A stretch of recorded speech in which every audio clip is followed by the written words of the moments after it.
Megyn Kelly, Shawn, welcome back. it's great to be here. You've upgraded.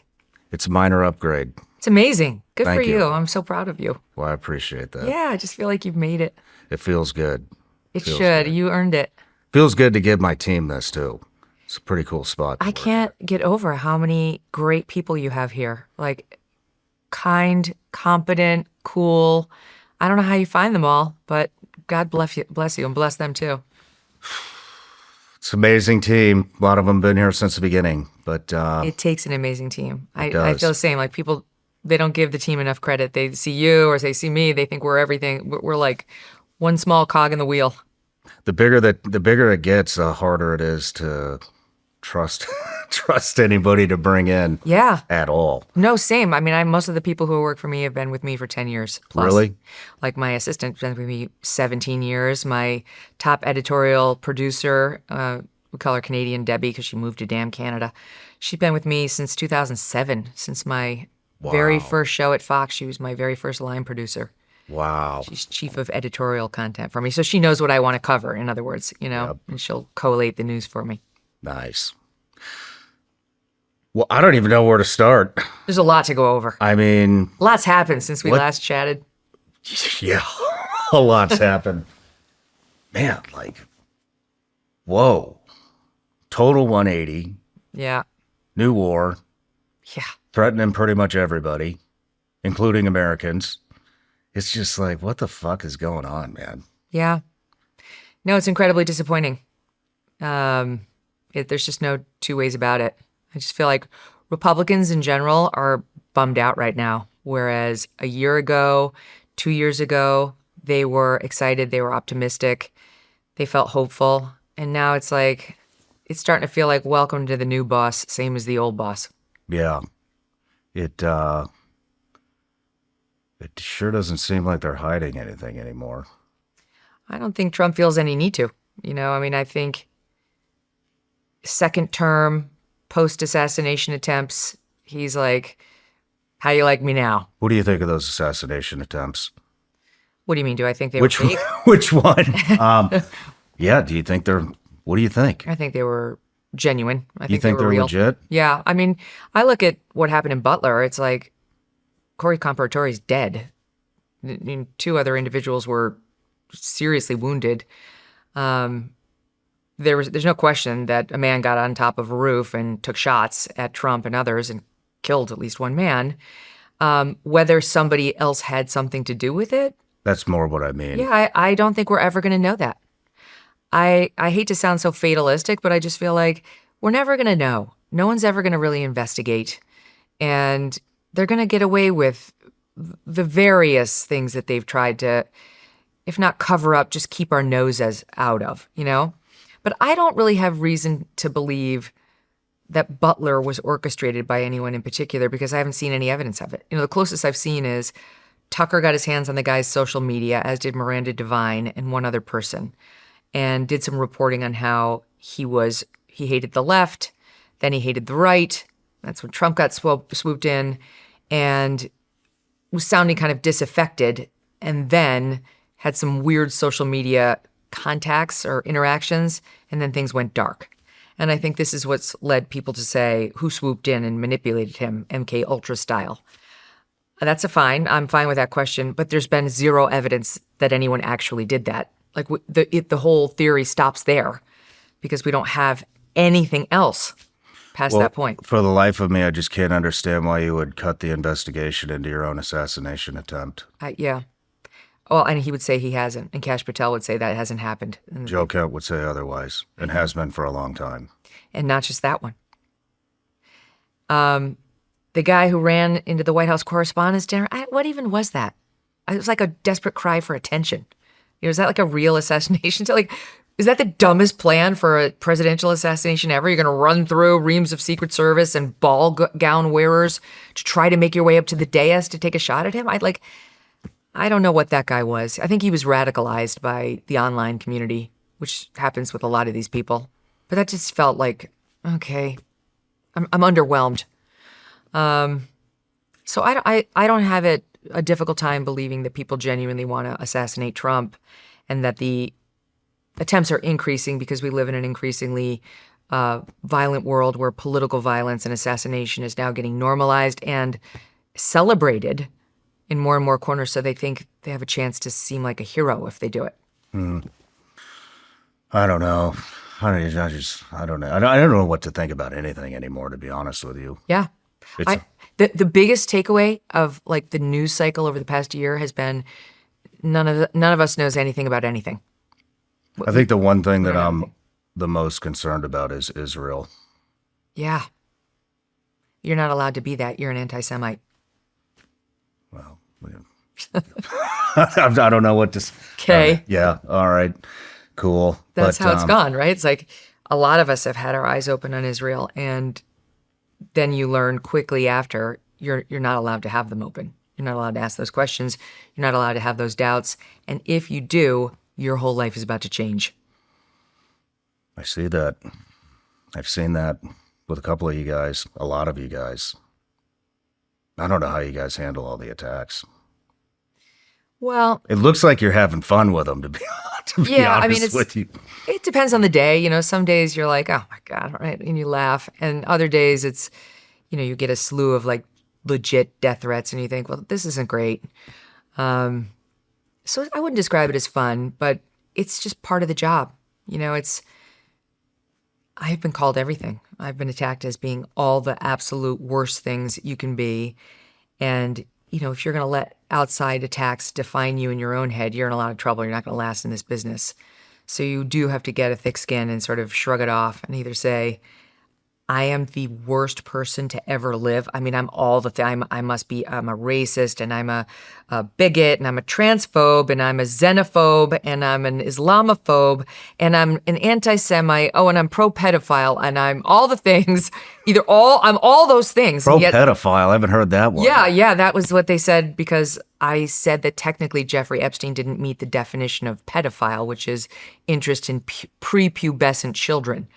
That a person who worked for him had told me that wasn't what he was into. He was into more like the 15, 16-year-old types.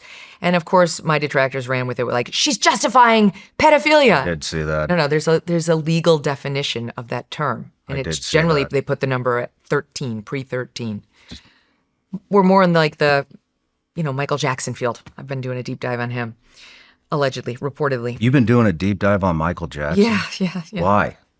Well, that new biopic has earned almost $1 billion in a month. Well, I don't even know what you're talking about. There's What a biopic? huge movie out right now called Michael, and it's been put out by the Jackson estate. And it stars his nephew, Jafar Jackson, the son of Jermaine, Michael's older brother, as Michael, and he's amazing. He looks just like him, only better looking.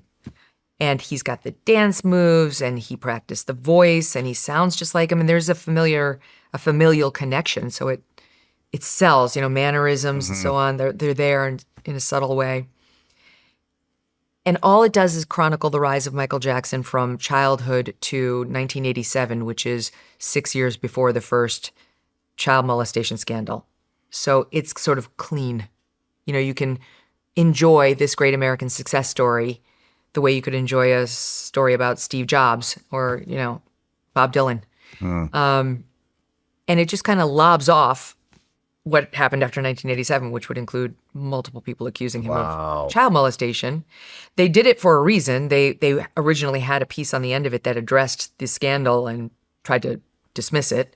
But then somebody called to their attention that they had signed a bunch of non-disclosure agreements, mutual non-disclosure agreements with his accusers, which barred not only the accuser from speaking, but the Michael Jackson estate. Holy shit. I just covered this same type thing with Kanakuk. Did you hear about Kanakuk, No. the big Christian camp? No. Well, they're pretty much done now. But yeah, there was a bunch of sexual abuse, like really bad shit, like At a kids camp? reading scripture over kids while they're molesting them, like all that kind of stuff. So, and then they would settle with the kid's parents, and the kid could never talk about it again. So we blew the doors off in here with Elizabeth Phillips, whose brother committed suicide because he signed one of those Oh, gosh. NDAs. If you want to find a pedophile, go where children are. Yeah.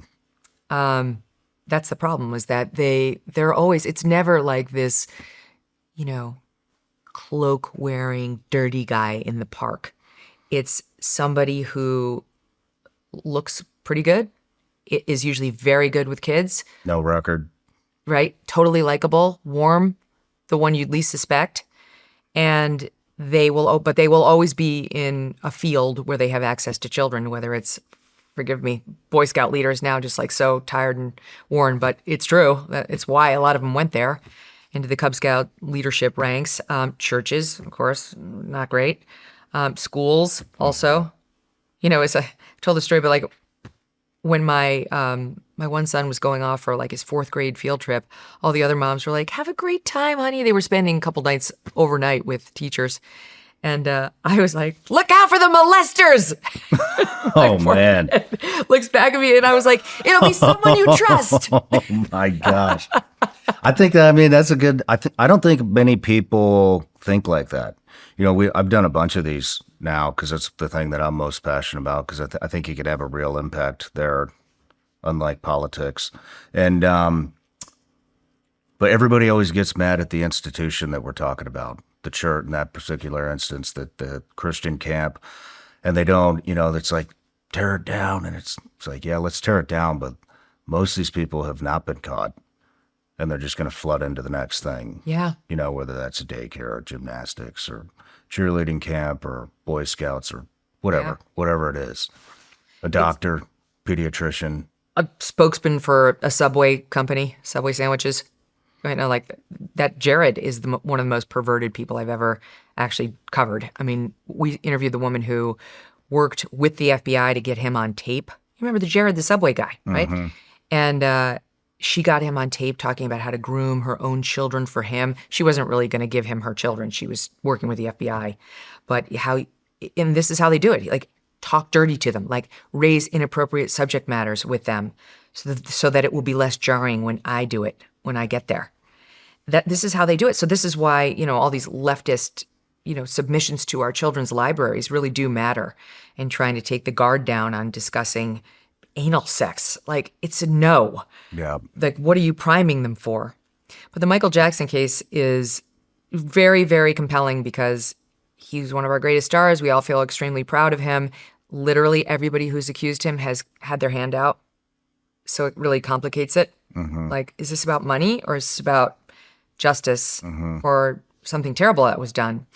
Most of them have grifter parents. So you're like, I mean, I think that's why the one criminal case that was brought against him in 2005, he was acquitted because the mother of the boy was awful and took the stand and nobody liked her.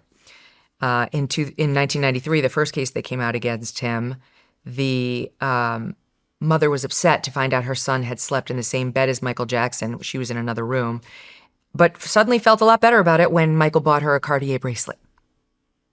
So that's how these cases have gone.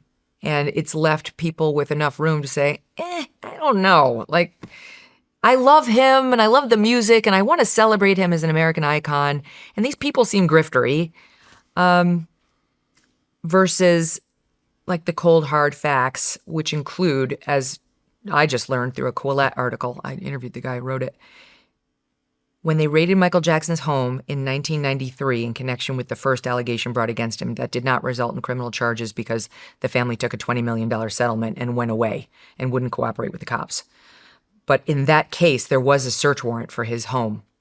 They went into his home and in a locked box in his bedroom found 2 pedophile books from the NAMBLA, the North American Man-Boy Love Association. Oh my God. It's another word for pedophiles. And they were full of naked pictures of boys, like really graphic naked pictures of boys. That's what Michael Jackson had in his own bedroom in a locked file. There's no one who's not a pedophile who has that. And one of them had his own handwriting in it, saying something to the effect of, what could be more joyful than these beautiful boys? Oh my God. So there's no question he knew it was there. He had handled it. He had looked at it. And then there was another boy whose fingerprints were found in Michael Jackson's room on a barely legal Hustler magazine. And they found the boys, at least 2 boys' fingerprints on it. So at a minimum, it proves he was showing porn to boys in his room. Anyway, those are facts that are really tough to deal with. Oh, man. Yeah. Anyway, so that's Does Michael any of Jackson. the victims come out? Have any of the victims come out? Multiple, but everyone is compromised. For example, the two that were featured in the Leaving Neverland documentary that came out in 2019 about him. Because he had what happened was there was the kid in 93 who took a $20 million settlement and went away. There was the kid in 2005 who did wind up in front of the cops, though that wasn't the first move, who had a whole trial, but the mother had taken, she was awful. And on the stand, it was pretty clear she was a grifter. And so he was acquitted. And then there were reportedly multiple payouts over the years that he kept quiet. His mother reportedly said to LaToya Jackson, I've seen the checks. There are a lot of them.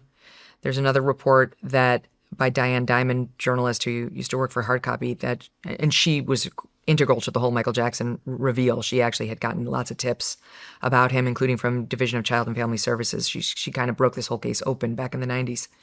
But she had reported that at least $200 million had been paid out by him to keep people quiet. Wow. Summer always throws your routine off. More travel, later nights, longer days, and you're not always eating the way you normally would. And for me, that's exactly why I like having AG1 in the mix. It's one scoop with 8 ounces of water, and I can get it done first thing in the morning. No overthinking it, no complicated routine. Just something I know I can keep consistent, even when the rest of my day is unpredictable. AG1 is a daily health drink with a multivitamin, pre- and probiotics, superfoods, and antioxidants. And their next-gen formula has 75 plus ingredients backed by 4 clinical trials. It's clinically shown to support gut health, help fill common nutrient gaps, and improve key nutrient levels within 3 months. I use AG1 because it helps me cover my bases. Whether I'm traveling, filming, training, or just dealing with a packed schedule, it's one simple thing I do every day to support my health. Visit ag1.com/SRS to get a free morning person hat and free AG1 flavor sampler in your welcome kit with your first AG1 subscription, an $82 value. That's drinkag1.com/SRS. All right, just a quick Q&A from my Patreon audience. This is from RM. Megyn, do you think anyone, including Massey, will actually expose the Epstein names? Yes, I think Massey will do it. What do you think happens after he does it? I think some people will lose their jobs and there could be potential prosecutions. I think it'll follow course to what we've seen with the limited disclosure so far, though mostly in the UK. What do you think is the best way to seek truth about what is currently going on in the world, and how should we protect ourselves from this psychological warfare? I mean, I think we need to elect non-elites. I think we need to elect, like, the farmers of the world, the people who didn't seek office as soon as they got out of college.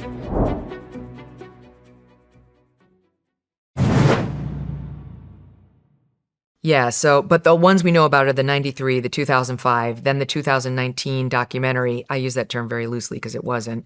But that's where Wade Robson and James Safechuck, who had been child prodigies around Michael, one had been in a commercial with him, one had won a dance contest as a lookalike who danced just like him, and then got folded into his inner circle. They came out after years of defending him.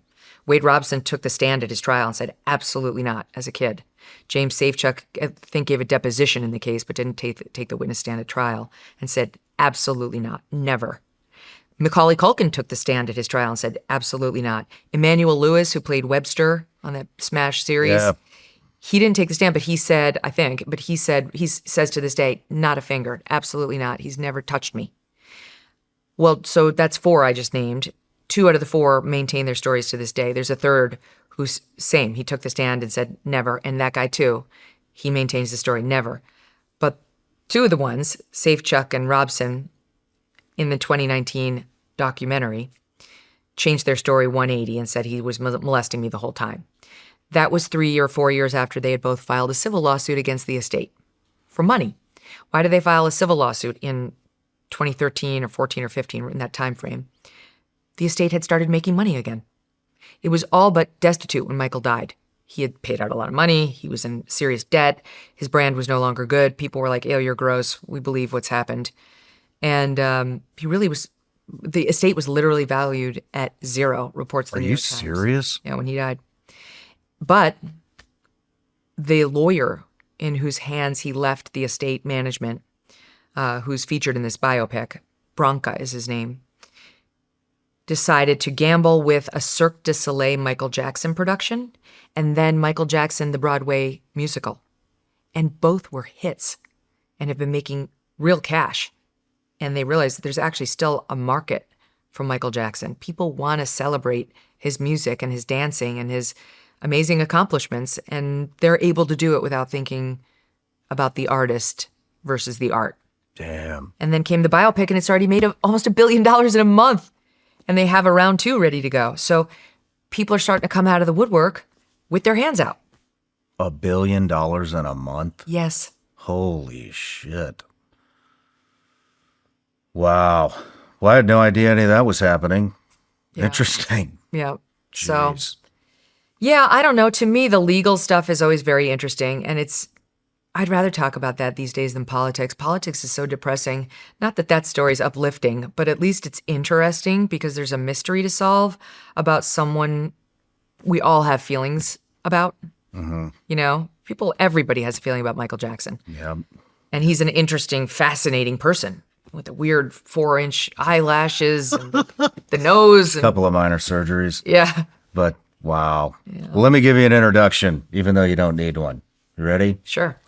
Megyn Kelly, you spent 13 years at Fox News and moderated multiple presidential debates, including the first Republican primary debate in 2015. You're the founder of Devil May Care Media and host of The Megyn Kelly Show, one of the top podcasts in the country.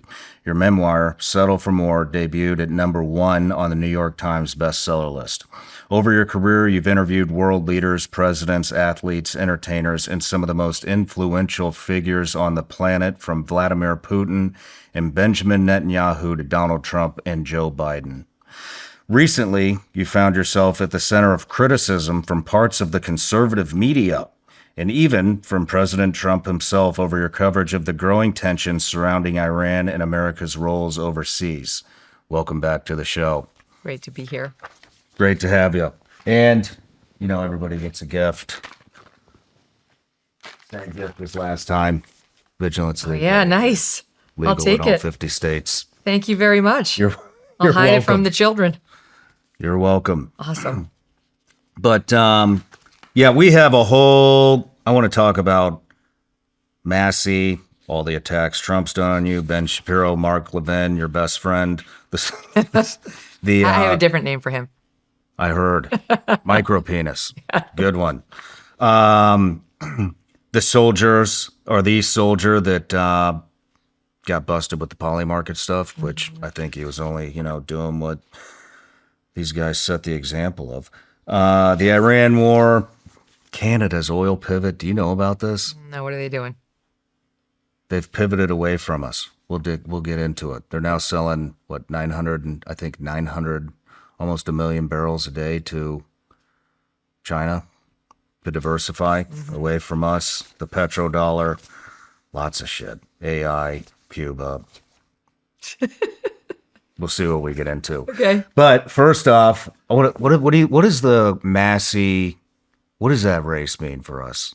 I mean, I thought that guy was going to win in a landslide. Yeah, I wasn't surprised he lost. Really? Yeah, they just spent so much money to try to defeat him. Normally, they spend like $500,000 in these races. If they spend $500, it's a lot. And this one was $30 million piled against him by the Israel lobby. Yeah, Apex literally bragging about it on X. Yeah, they're really proud of themselves. They got him fired for Israel. I mean, I guess it's not as bad as getting our guys killed for Israel. Well, that's next. Yeah, it's happening. I wasn't surprised. I think that one's slightly more complicated than some would have you believe, because I do think Trump's been gunning for him for a while because he hasn't been fully supportive of the Trump agenda. Mm-hmm. But the thing that's annoying, and even before he crossed Trump on Epstein, which I think is really what did it, he hadn't supported Trump's one big beautiful bill. He doesn't like spending that's not paid for. The Republican Party used to feel that way. This whole thing came to life in 2010 called the Tea Party, based on exactly that principle. And they used to govern that way on Team Red. And then once they saw the Democrats getting away with, out-of-pocket spending that wasn't justified or paid for, and this sort of new theory of economics that you could get away with that, they jumped on board fully. Because Trump has been the only Republican president since Obama, and he loves to spend. He's just as much of a spendthrift as anybody on the left. And so now these Republicans in Congress who used to be more like, hey, no, we have to have justification for it and we have to pay for it, completely abandoned that, gave Trump his blank checks. We'll never pay off the debt that the country's paying, ever. Our children, our grandchildren, I don't know what's going to happen. It's much more likely we'll face some sort of a bankruptcy as a country unless we can somehow get these AI companies to take on our debt. They're the only ones who could afford it. And Did you come up with that? Get the AI companies? It's my idea, yeah. How the hell? Why would they do that? I don't know, because we'll let them develop their product. Like, they're the only ones who can afford it. They actually could get us out of this jam. And maybe we can use it to at least save America and our balance sheet. But in any event, Massey was one of the guys who held firm on the spending and said, I'm not voting for spending that's not paid for, that we can't offset someplace. There's enough debt. And that's why he didn't like the one big beautiful bill, among other reasons. And Trump just can't take any dissension in his ranks. You will be culled from the herd if you cross him on anything. He will not accept dissension. And that's why we have a House that doesn't do anything now. We have a Congress that doesn't check presidential power at all, even though they were supposed to be the most powerful branch, not him. The founders wanted a small presidency, small executive. That's why it's Article 3. And, Article 2, and Congress is 1. And so I thought Massey was going to get targeted by Trump. And then when I saw him push on Epstein, I knew Trump was going to, he was so angry. But the irony of all that is Trump is the one who told us we were going to get disclosure on Epstein. It's really the Trump backers. Trump didn't make Epstein a huge campaign issue, but he did a little. And he definitely made disclosure an issue, whether it was the JFK files or the MLK files or, the UFO files, all that stuff. And Epstein was a huge issue for a core part of Team Red. So, you could argue that Massey was holding Trump to the Trump agenda, not bucking. See, that's what I don't understand how people don't see it that way. Every time I blast Trump or anybody in his administration or Pam Bondi, anybody about not releasing those, redacting all the names, all this shit, I get blasted by the Republicans.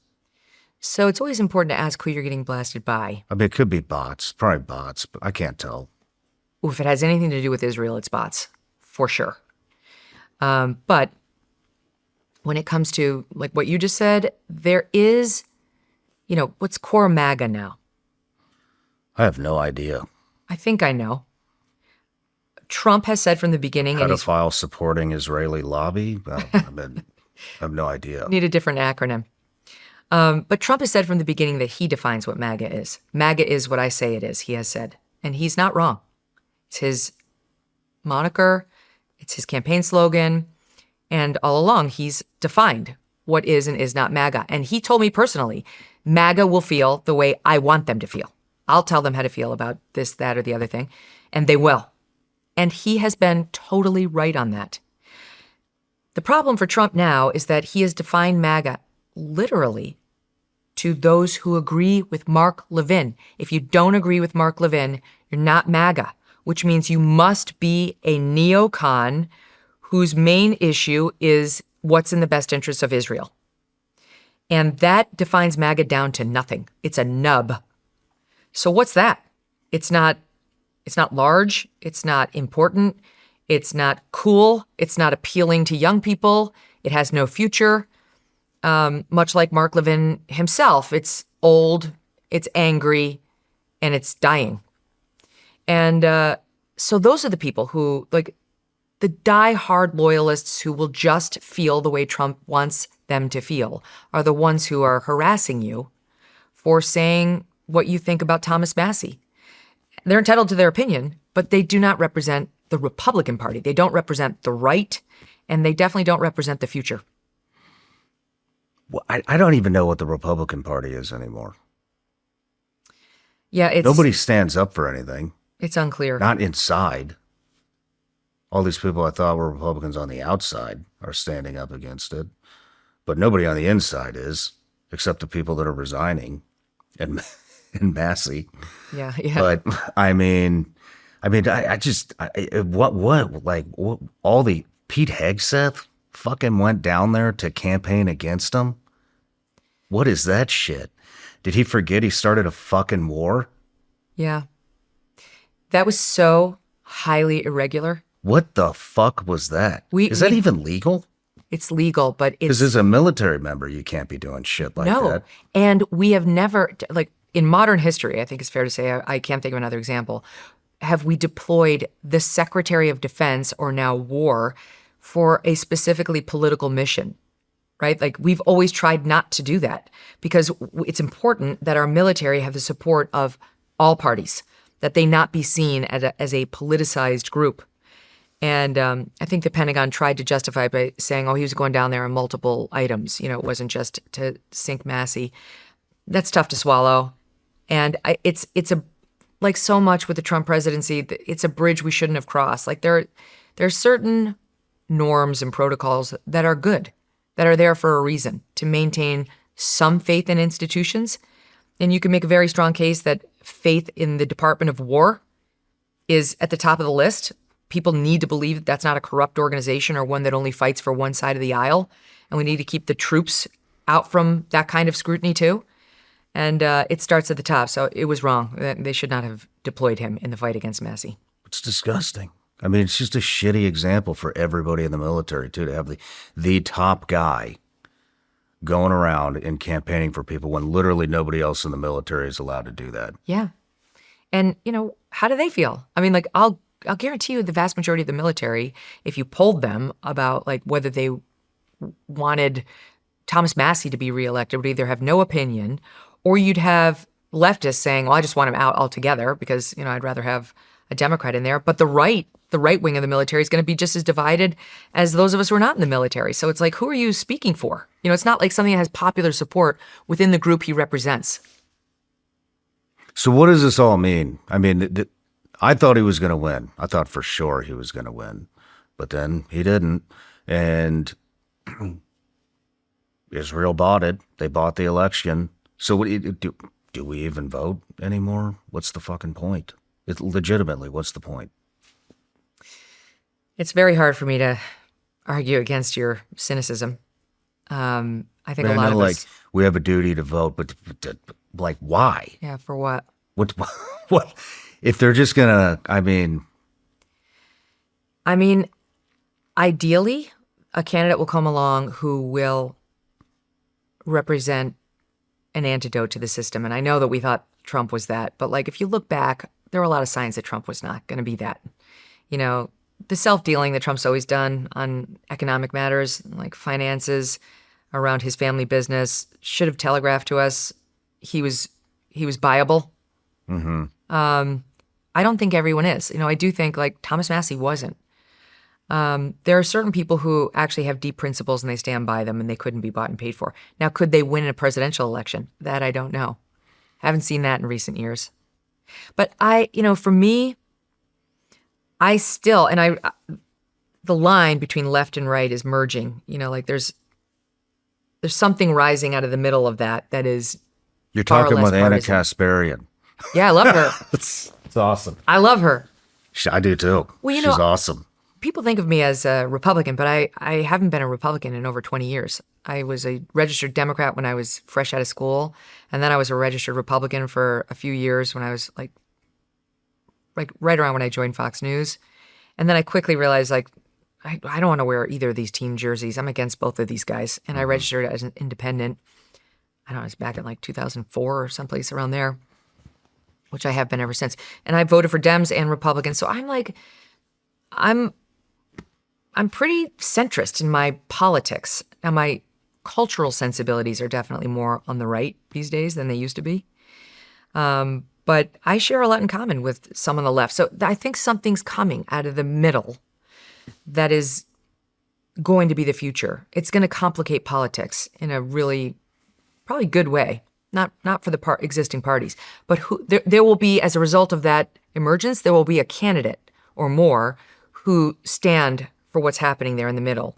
That's anti-war and pro-America, America first, actually supports American workers and, bringing back manufacturing, doesn't cede, the job fair to what's happening in China. Like, there's a few issues on which I think we agree, removes culture wars from the discussion. So in other words, the leftists who are there are not trying to cut off the body parts of our children. And the people who are on the right are willing not to make, you must fight with me to stop it, as a terms of, whether we can bond together. Mm-hmm. So I don't know. I mean, some of those issues are my pet issues, right? Like I could never vote for somebody who's going to chop off the body parts of children. I could never vote for somebody who's voluntarily sterilizing children or supporting it, or the boys and girls sports thing. I can't. So I still will vote Republican. Mm-hmm. But what I'd love to see is a different alternative. And I just think necessity is the mother of all invention, and someone will come. Whether it's a Massey, maybe, we weren't prepared for that. Like, we didn't have enough money in the coffers to fight AIPAC, but we'll get it because their popularity is on the way down. And there is a rising group of political power that opposes them and their mission. That's why they're in such a panic. That's why we're all getting botted. Mm-hmm. But they're not going to win. That's a lobby. That's bought and paid for lobbyists who buy loser politicians. But the people have outed them. They've been outed for what they do. They're no longer getting ignored, which is great. And it's been the Democrats who first have realized that they're too dependent on these groups, and they're too dependent on politicians who just back Israel knee-jerk. And the Republicans have been the last to that party, but we're getting there. There's only that one core part of MAGA, which is the Mark Levin party now, the neocon back Baby Mark boomer Levin generation. party. Yeah, that's the only part left that is pro-Israel and doesn't understand what AIPAC is doing to us. So that's a good thing. That actually lays a pretty good golden path out of this mess. I mean, I want to talk about some solutions at the end, but I don't even trust myself to interview any of them anymore after the last. I mean, I interviewed almost everybody not almost everybody, Candidates? A lot of people. I think it's like 9 people that wound up in the administration. Pete got picked 5 days after my interview. It's fucking disgusting. And I have friends running. Well, let me ask you something. Like, I know, you had Tucker on. He's a friend. I don't think he could be bought and paid for. I could get behind a Tucker presidency. He doesn't want to run, but I could totally get behind. I just don't think, I think for him, he's got ideological principles on which he will not bend. And that you have to find somebody who's like that, who can get backed by people with deep pockets who actually don't have an agenda that's different from that person's, Like Trump, he took $200 million from Marion Adelson. How did we think that was going to end? I think we took Trump too much at his word on I'm not going to start any more wars, especially not Middle East wars, especially not one with Iran. We could be here for the next hour running those sound bites. We were too non-skeptical when the answers were right there. If you looked at who was backing his campaign, the biggest donor, and it wasn't just Miriam, there were many, he said her loyalty is more to Israel. Why didn't we pay more attention to that? Like, why aren't we blaming ourselves? I don't accept that there's no one we could find who wouldn't be true to the agenda he or she ran on. I am not quite that cynical yet. I'm not quite that black-pilled. Well, that's good, because I am. but I wasn't even talking about president. I was just somebody running for Congress, Senate, whatever. I even think the president, they'll just get eaten alive by the machine. But you have plenty of reason to think that. I mean, I think there maybe is another way out, but it's going to take a lot of organization. The best way out is to shrink government. I mean, that would be the greatest way, just to shrink it all down.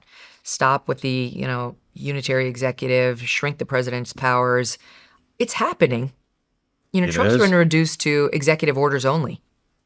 He's passed no legislation. He got his One Big Beautiful Bill Act passed. He got the Lake and Riley Act passed. And everything he's done with his pen is going to be undone by the next Democrat to take over. Even if you got rid of the filibuster. Okay, get rid of the filibuster. That's all going to change as soon as the Democrats take power. All those non-filibustered bills are just going to get reversed by the next Democrat Congress and president. So in a way, they're all shrinking themselves and how much they matter, which is great.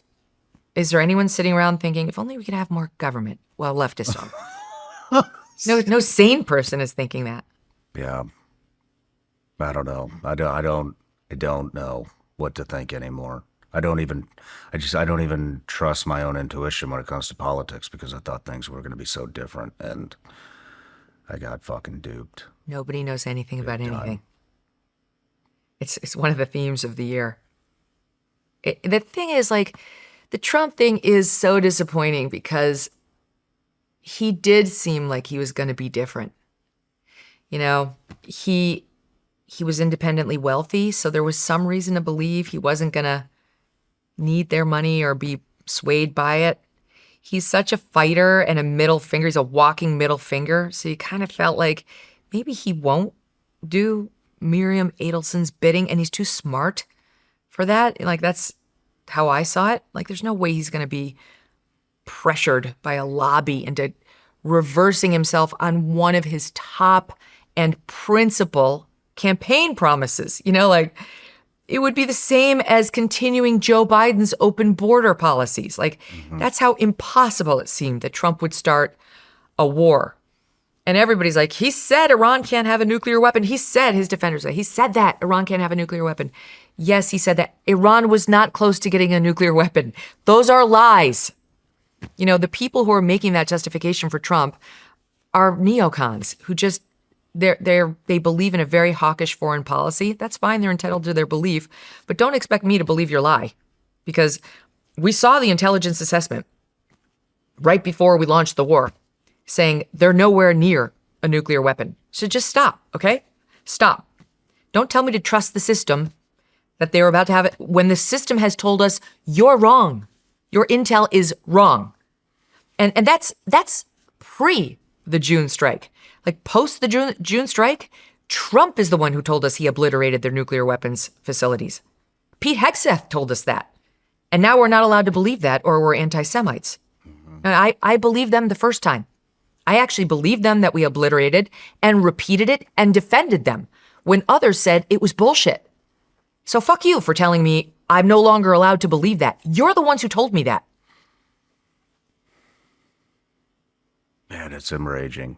It is enraging. It is, because it's who's going to be stuck with this bill? Our kids. Our kids are going to be stuck with this. And now look at the state of the Middle East now. Look what's happening in the Strait.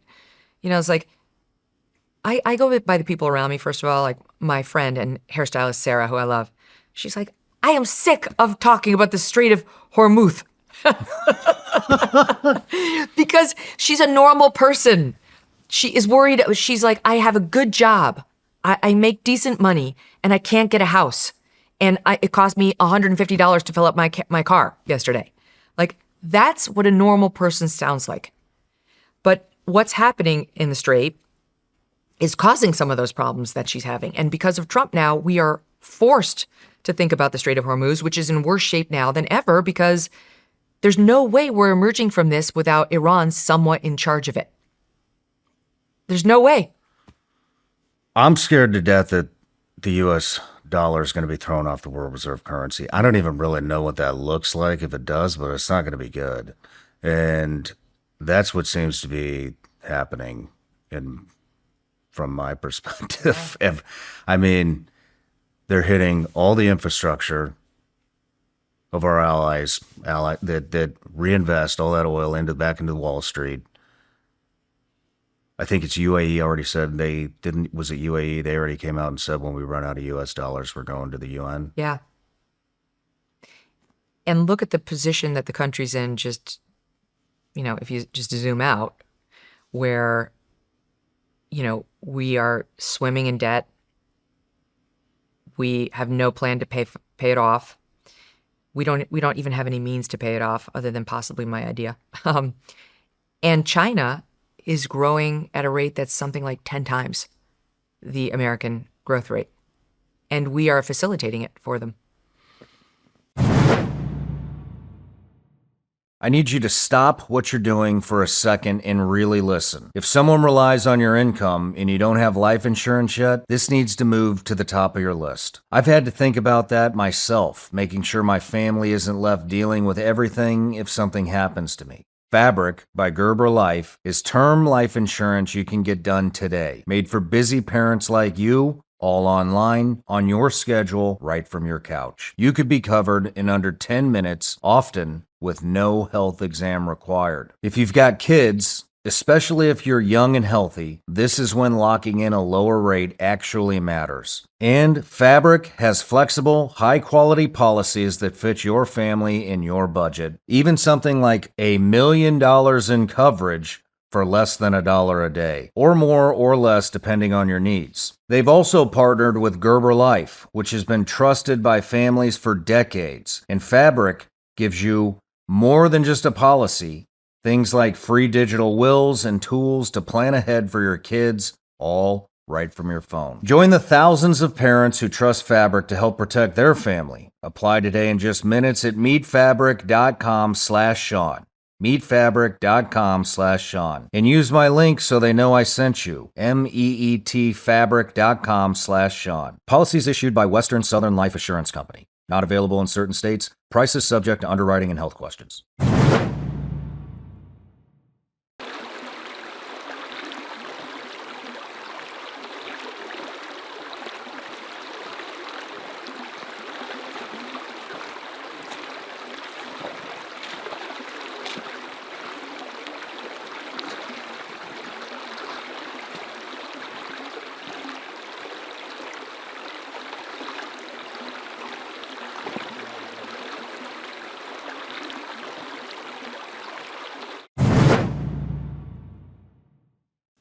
I mean, I don't know why. I mean, there has to be conversations every day of heads of state looking at each other going, we don't have to put up with this shit.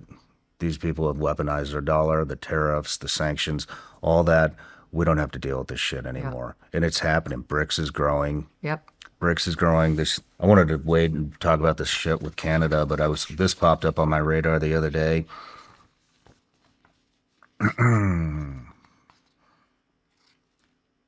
So Canada the Trans Mountain Pipeline, TMX, has carried Alberta oil to British Columbia since 1953, following the Obama and Biden administration's rejection of the Keystone XL, which would have routed Alberta crude into the U.S. Midwest. Canada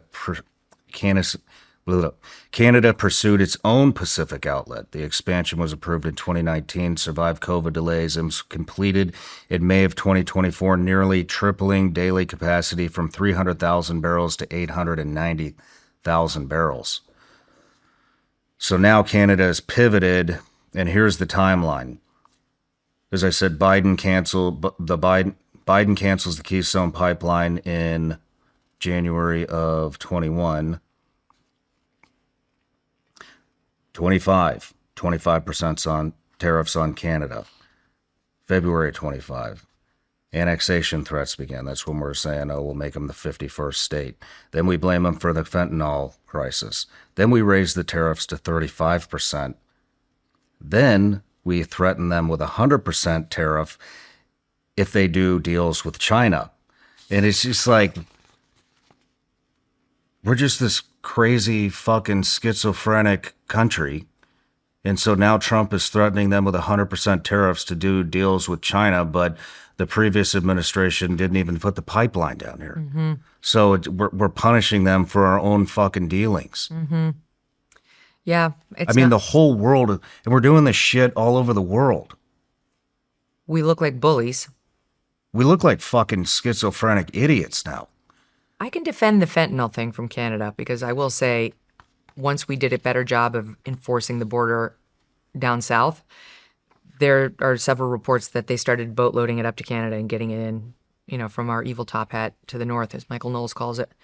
But yeah, the tariff regime and the oil regime, Trump's been all over the board on that, all over the board on that. And his tariff scheme was struck down by the U.S. Supreme Court because it's a tax. Taxes have to go through Canada, sorry, through Congress. And he said he'd save it by finding another way, but he's only found one marginal way. And now we have to pay back all this money to these entities that we taxed through his tariffs that he didn't have the right to do. The Arabs along, in the Middle East, the Gulf Arab states, we promised them protection if we could build our military bases in their countries, and then we didn't provide it. We didn't consult them before we began this war. We let them get bombed. We haven't been particularly protective of them, nor do we have the military resources to do it. We don't have any more interceptors or any meaningful amount of interceptors. Meanwhile, they've rebooted their drones, and their $20,000 drones can take out our $2 to $4 million interceptors terrifyingly easily. We don't seem to have a plan for that, other than the president's son has a company that's now the getting drone company. Pentagon contracts. So it's, there's not a lot to feel great about if you're a Gulf Arab friend of ours, because you're really in a tough position. Now, Iran's going to have control of this strait. President Trump is saying, no, they're not. And the only real way we have of getting out of it seems to be to refill their coffers with money that's been sanctioned and on hold, that we have control of, Iranian money. So they're going to get richer one way or another. And then on Friday, you had President Trump saying, no, they're not going to have control of the strait. And somebody says, what about Oman? Which is one of the proposals has been that Iran and Oman, which are the two countries that border the strait, will have some sort of agreed deal where they manage the traffic that goes through in some way. Not a toll. That's what they want. We don't want a toll, but something where they manage it, basically where they get enriched. And Trump said they'll go along or they'll get bombed too. Now we're going to bomb Oman, which is a U.S. ally with which we cooperate on many international things. But now we're going to bomb them next? Like, do they have a nuclear weapon? Why are we going to bomb Oman? Or is that loose talk? What's that? That's what we're going to, because that's a friend of ours. So, we really are sending a message across the board now, but especially to those Gulf Arab states, like, we don't really care about you. Who do we have any friends left? Israel. Other than Israel's really happy with President Trump. Really happy. He's got a 99% approval rating over there. Yeah. Maybe he'll get the fuck out of here and move. But I mean, what's a friend? What's an ally? It's somebody who actually cares about your interests as well, or who will at least cooperate with you to advance your interests. That's certainly what we've done for Israel. What have they done for us? How is any of this in our interests? I'm going to be honest. I feel like the United States is just a fucking cow pasture full of cattle for Israel. We fight their wars. We die for their wars. We pay for their Iron Dome. We pay for pretty much all their missile defense. I printed a list out of all the shit they get, but It must be long. it is, and depressing, just like everything else. But yeah, U.S. taxpayers funded defense, what America pays for. I love Claude, by the way. But Great. yeah, annual military aid, $3.8 billion, $38 billion in total. Current 10-year memorandum of understanding signed under Obama, including $33 billion in foreign military financing and $5 billion dedicated to missile defense systems. Covers the Iron Dome, David's Sling, Arrow 2, Arrow 3, and Iron Beam laser defense. The U.S. has been a co-production partner on the Iron Dome since 2024. It's $500 million a year for that. Post October 7th emergency packages, $16.3 billion in 2 years. Total aid since 1948, $300 billion. Send all this fucking money over there. They get universal health care, free education, subsidized universities, monthly child allowances, unemployment benefits, national pension, disability benefits, maternity benefits, and housing subsidies. We don't get half this shit. Just think about that $16 billion, all right? And this war has cost at least $30 billion. I think it's more than that, but the administration, like a month ago, estimated $25 billion. So it's more than that now, even by their estimate, but it's up there. In 2010, President Obama shoved Obamacare down our throats. The first time ever we'd had a massive entitlement passed without majority support of the people. It had like it was worth 1/6 of the U.S. economy. It was shoved through without majority support. You can if you like your doctor, you can keep him. Like your plan, you can keep it. Those are lies. People died. And the only way they managed to actually sell it to the American public somewhat or prevent revolt was to say, you're going to get pre-existing conditions covered and your premiums they're not going to go up. We're going to handle your premiums. Don't worry. Well, that was an impossibility all along. How can you get all the pre-existing conditions covered and premiums aren't going to go up? That doesn't make any sense. And of course, it didn't make sense. The only way they could do it was with government subsidies. So they passed in the law mandatory subsidies to all these people who are going to get financially hurt by this new terrible program. And the subsidies have an end date. And the Democrats have been saying, because they would like to have their terrible bill, they still want it to be covered up, how awful it was. They want the subsidies to continue because the jig is up once the American public actually feels the pain of those subsidies being gone. And the Republicans said no. They're going to be the fiscally responsible ones now. And the Democrats said, this is just recently, it's only going to take $30 billion. But we need to do this for an already suffering public. And look, Shawn, the truth is, even though I hate Obamacare and worked very hard to stop it from passing back in the 08 to 10 timeframe, these Americans, it's not their fault. They didn't want it. It was shoved down their throat by Obama. They're suffering. They can't afford it. They can't afford groceries. They can't afford gas prices. They can't afford homes. They can't afford health care. And we're giving $16.2 billion to Israel for just one of those line items. Never mind what we spent on this Israel's war against Iran, which no one wants. No one. The poll numbers on that are over 70% against. And we're not going to help our own people. Those Obamacare subsidized consumers are going to suffer because we have other priorities. It's enraging. I know. I just feel stuck. I mean, they're buying our elections. It's just how do we get out from under this shit? Why? Is it almost over? Is it going to die with the baby boomer generation? I mean, Gen Z is 85% against Israel. These are all the What's hopeful going on? things. These are all good things. Like I have nothing against Israel as a country. I don't have anything against the people, but the government has definitely been taking advantage of us. And we've been allowing it, really. And sometimes I do worry, like, we shouldn't use Israel as a proxy to hide our anger at Trump. President Trump's the one who made the call. And Netanyahu... Yeah, but this has been going on for a long fucking time. I agree, but I'm just saying, like, Netanyahu made an argument that he thought was in favor of his country. That's fine. That's him looking out for his country. Why didn't our president look out for ours? Why didn't we say, we get it? Just like Obama reportedly said to Netanyahu, we get it, but no. And many presidents before him in the modern era who have been the victims of this dog and pony show by Israel and have said, it's a no. That Trump wasn't the first on whom they tried this. So I do think it's important to remember Trump has agency and Trump is in charge of the U.S. military and what it does, not Netanyahu. He made the pitch, but we're the ones who fell for it. And I think Trump is regretting it mightily now. But what you were saying... You think he's regretting it? Yes, but hold that point. Hold that thought, because I do want to come back to that.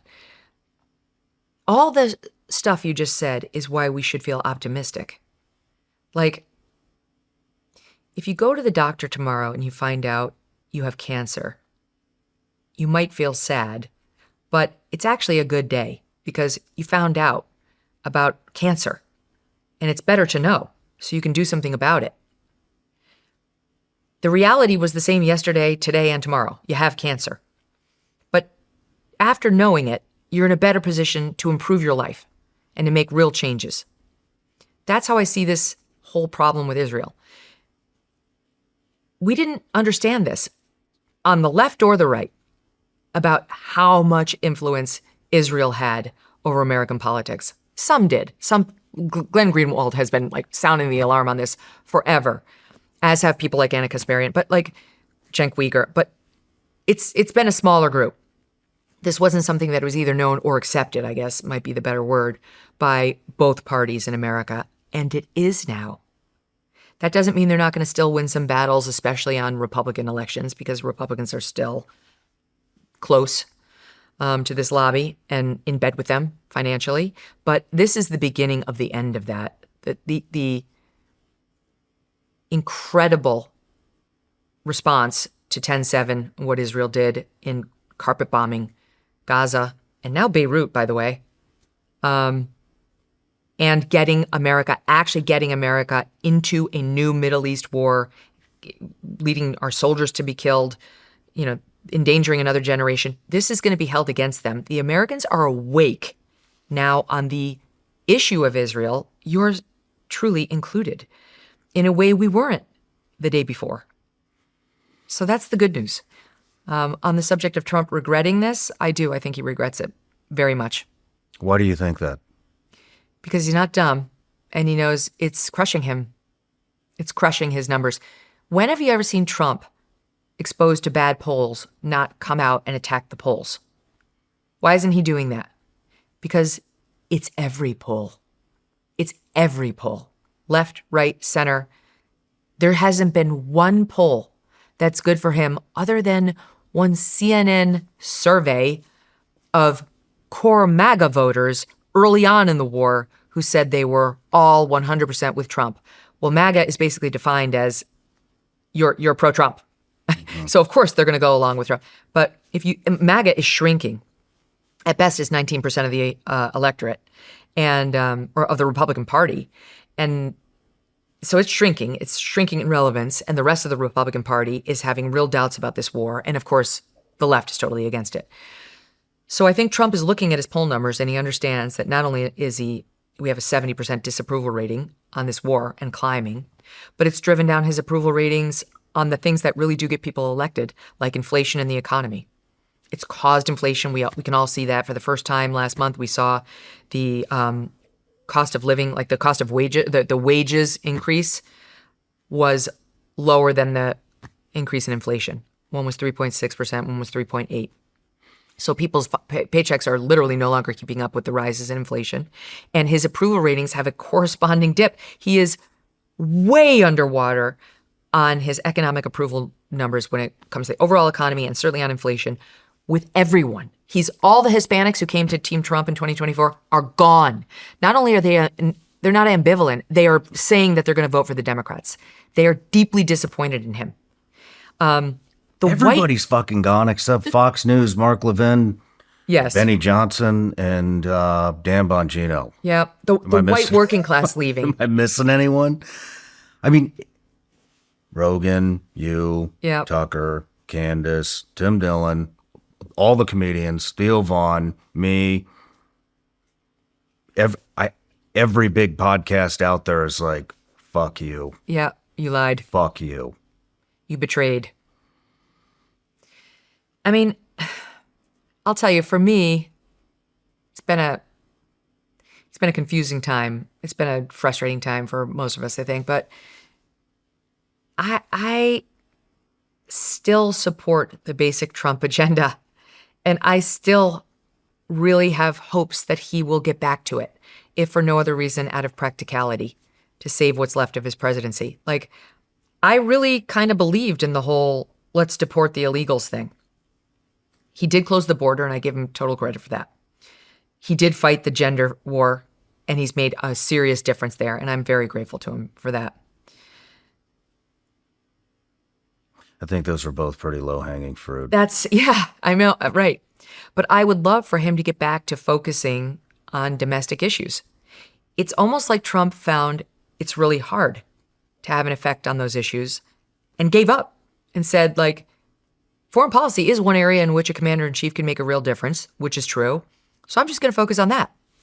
You know, it's like that little soundbite that leaked over his Easter lunch that he had that wasn't supposed to be put online, but it was for about 15 minutes. And then the White House realized and they pulled it down. What was that? He said in that soundbite, there's really not much the federal government can do to like change life at the local level. They can't really change crime or help you with health insurance, medical care, or like those small issues that actually affect your life on a day-to-day basis. That's really more local government. And it was a very controversial statement because he made a bunch of promises that he would help people in those lanes, but it also isn't entirely untrue. And you can hear it almost as a justification for his foreign adventurism. Like, this is annoying. I actually kind of can't get these illegals out because all these sanctuary cities are protecting them. And I haven't found an effective way around them. I've tried to do cleanup in some cities, but most won't let me in when it comes to crime. So what am I really supposed to do? Healthcare's too big to take on. I can't make many changes there because I don't have a filibuster-proof majority in the Senate, nor do I have even 51 Republicans who would vote to change the rules to get rid of the filibuster if I wanted that. I know there are a lot of Republicans who are like, get rid of the filibuster. You don't have the votes to do it. You have, some 5 Republicans who won't vote for it, and no Dems are going to vote for it. So you at least need 51 senators to vote to overturn the protocol that requires a 60-vote majority to get a vote on legislation. So I think he was feeling,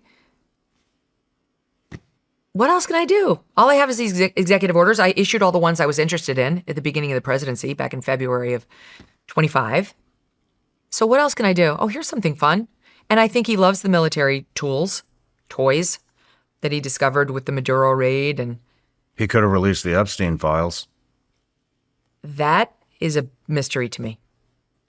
I don't believe Trump's in the Epstein files in any meaningful way. I really don't, because I think Joe Biden would have used it or gotten it out there. So why was he not only, again, we did look at this at the time. He wasn't a huge, I will release the Epstein files guy. But his base was his FBI director and deputy director for the beginning of his term were 100%. And his vice president. And his vice president. So, and his son, Trump's circle and the ones who are his campaign surrogates absolutely made a huge deal of the Epstein files. And Trump got in there and acted like he'd never heard of this before. Like, what are you even who would be talking about Jeffrey Epstein still? Absolutely not, you freaks. What? It looked like an invasion of the body snatchers. Like, who do you think you're talking to? This actually is a huge issue that has a lot more to do with, it has to do with a lot more than just Jeffrey Epstein. So it was a similar 180, it felt like one, to on the Iran thing. Only that one, it's him on camera making the promises over and over and over. But on Epstein, my best guess is it's his friends. It's his donors. He said that. Didn't he say that to Marjorie Taylor Greene? I can't do anything. Or he said something along the lines, what do you want me to do? They're all my friends. Yeah. Well, then, all your friends are fucking pedophiles. Get rid of them. Right. Make new friends. None of us gives a shit. Like, we wanted to see the names. What? The one good thing we have going for us there is there are a lot of angry people who have just been voted out effectively of the Senate and Congress who have 7 months left in office, like Massey. Like, there's nothing stopping him from standing on the House floor and revealing to us some of these names. Do you think he'll do it? Yeah, I kind of do. I mean, what does he have to lose? Nothing. His life? I mean, what's going to happen to John Cornyn? I don't know. Trump says he's my friend. That's Trump trying to keep him in line for the next 7 months. He's probably feeling pretty bitter about what happened to him. I don't know. There's a few who might. I don't know who that is. Leave with a bang. John who? John Cornyn? He's the one who just lost to Ken Paxton on the Senate primary down in Texas. But he's been there for multiple terms. And he's now on his way out because Trump backed his opponent, who's got a lot of ethical scandals, but who's fresh blood and a little bit more red meat of a Republican than Cornyn, who's more milquetoast and a little swampy. But who knows? I think the next 7 months are going to be kind of interesting. What do you think about all these people resigning? Marjorie Taylor Greene, Joe Kent, Tulsi Gabbard. I'm really sad about the MTG one. I wish I had gotten the chance to talk her out of it. And I know she had good reasons and all that, but Somebody once gave me good advice, and it was, don't let your critics bully you out of a job you love. And I kind of think she was bullied by Trump out of the role because he was Really? You think that's what happened? kind of, yeah. Like he was making her life a living hell. She was getting death threats. Her kids were getting death threats. He was making her the scourge of the Republican Party as opposed to a heroine of it, which she is. Like I love her. I was so misled on MTG early on. I had such a different impression of her than I do now. I really admire her. And I wish she were still on the inside because we can't keep losing all our great people. But I anyway, agree with you there. I thought it was a hell of a statement, though. And I was hoping somebody would do it. I was hoping somebody would trade their power for a statement. yeah, but like, Because I think that's important. I mean, Is it- none of these people even have any fucking power. That's the we're thing. just going to cede all the fights? Like, is it better for us that Joe Kent is on the outside? Hell no. I don't know. I disagree. I think it is. Why? Well- Now we have no one. Well, we might have. Who do you think's going to take it? Sebastian Gorka. But Stop it right now. I mean, it doesn't. I don't Open think one of it these matters. bottles. I don't think it matters who's in there, anyways. He doesn't listen to anybody. He doesn't take any information in. I agree he doesn't take it, but- to make a better decision. Don't So you he think- might as well just put a bunch of fucking his own puppets in place, because that's obviously what they. The thing I really don't get is why he fired Pam Bondi. That was a great mouthpiece. Yeah. What happened there? He was reportedly mad that she wasn't indicting more of his enemies. Okay, but That there are limits to what lawyers can do. And by the way, the claims, the cases that Todd Blanche has started have been quietly falling apart. And some of the ones Pam Bondi started because she was under pressure have been falling apart. There's such a thing as malicious prosecution. And if you look like you're doing that, a court can throw out your criminal case against somebody. So it's not as easy as Trump thinks, as he would like us to believe. And the lawyers who are actually responsible for filing the cases, I think, have realized this. There's a reason Pam Bondi, she was a decent lawyer, didn't knee-jerk do exactly what he wanted her to do on all these people because, A, you have to have a real crime, and B, even if you find one that's nominally been committed, you can get thrown out thanks to malicious prosecution. That's what Comey was going to argue before his case fell apart on a technicality. That's what Kilmar Abrego Garcia, Maryland man, what he argued. Remember, we deported him to the one country he couldn't be deported to. And then there was a judge's order saying, all right, you got to let him back in the country because that's the one country he had protection from being deported to. And the Trump administration's Trump card was, okay, but bam, we're going to slap him with trafficking charges because he was in a car with no seats and he was traveling to the border and he was clearly bringing in other people. And we got a witness in the car who's going to back us up. And so, sure, welcome back to America, but now you're charged criminally. Good luck. That case was just thrown out because a judge said this is a malicious prosecution. Trump, right now, is threatening, reportedly has the DOJ looking into filing charges for perjury against E. Jean Carroll, the woman who sued Trump civilly for I saw that allegedly this raping morning. her in a Bergdorf Goodman dressing room 30 plus years ago. That too is going to get challenged as a malicious prosecution if it's brought, because the court can look at the circumstances around the charge. And while maybe she is technically guilty of perjury in the case, what the allegation is that she testified in the case under oath, she didn't have any outside backing for the case. She wasn't being helped by outsiders. And the truth is she was backed by Reid Hoffman. And that came out later. So, perjury, you have to show it was an intentional lie as opposed to a mistake. But okay, let's assume they can cross that hurdle. She's going to argue malicious prosecution, that the president himself has made clear he's got an enemies list. He owes me $86 million in judgments. Well, I think 91 if you add the $5 million plus the 86 that she recovered against him in civil courts. And everybody knows there's only one reason why he's coming for me. And she's got a decent chance depending on what judge it gets in front of. So my point is simply, Pam Bondi understood this dynamic, I think, better than President Trump, but he wanted what he wanted, and in the same way, like Massey wasn't allowed to be a principled objector to the spending on the One Big Beautiful Bill or the Epstein non-disclosures, she wasn't allowed to say, I don't have it. I tried. We tried. We appointed that Lindsay Halligan in the one jurisdiction to go after Comey and Letitia James, but it turns out she wasn't appointed properly, and so those cases fell apart when she got booted from the role. Mr. President, we tried. It's not that easy, thankfully, to come up with charges to go after an enemy criminally on. So that's why Pam Bondi's gone. But I really believe it's better for us.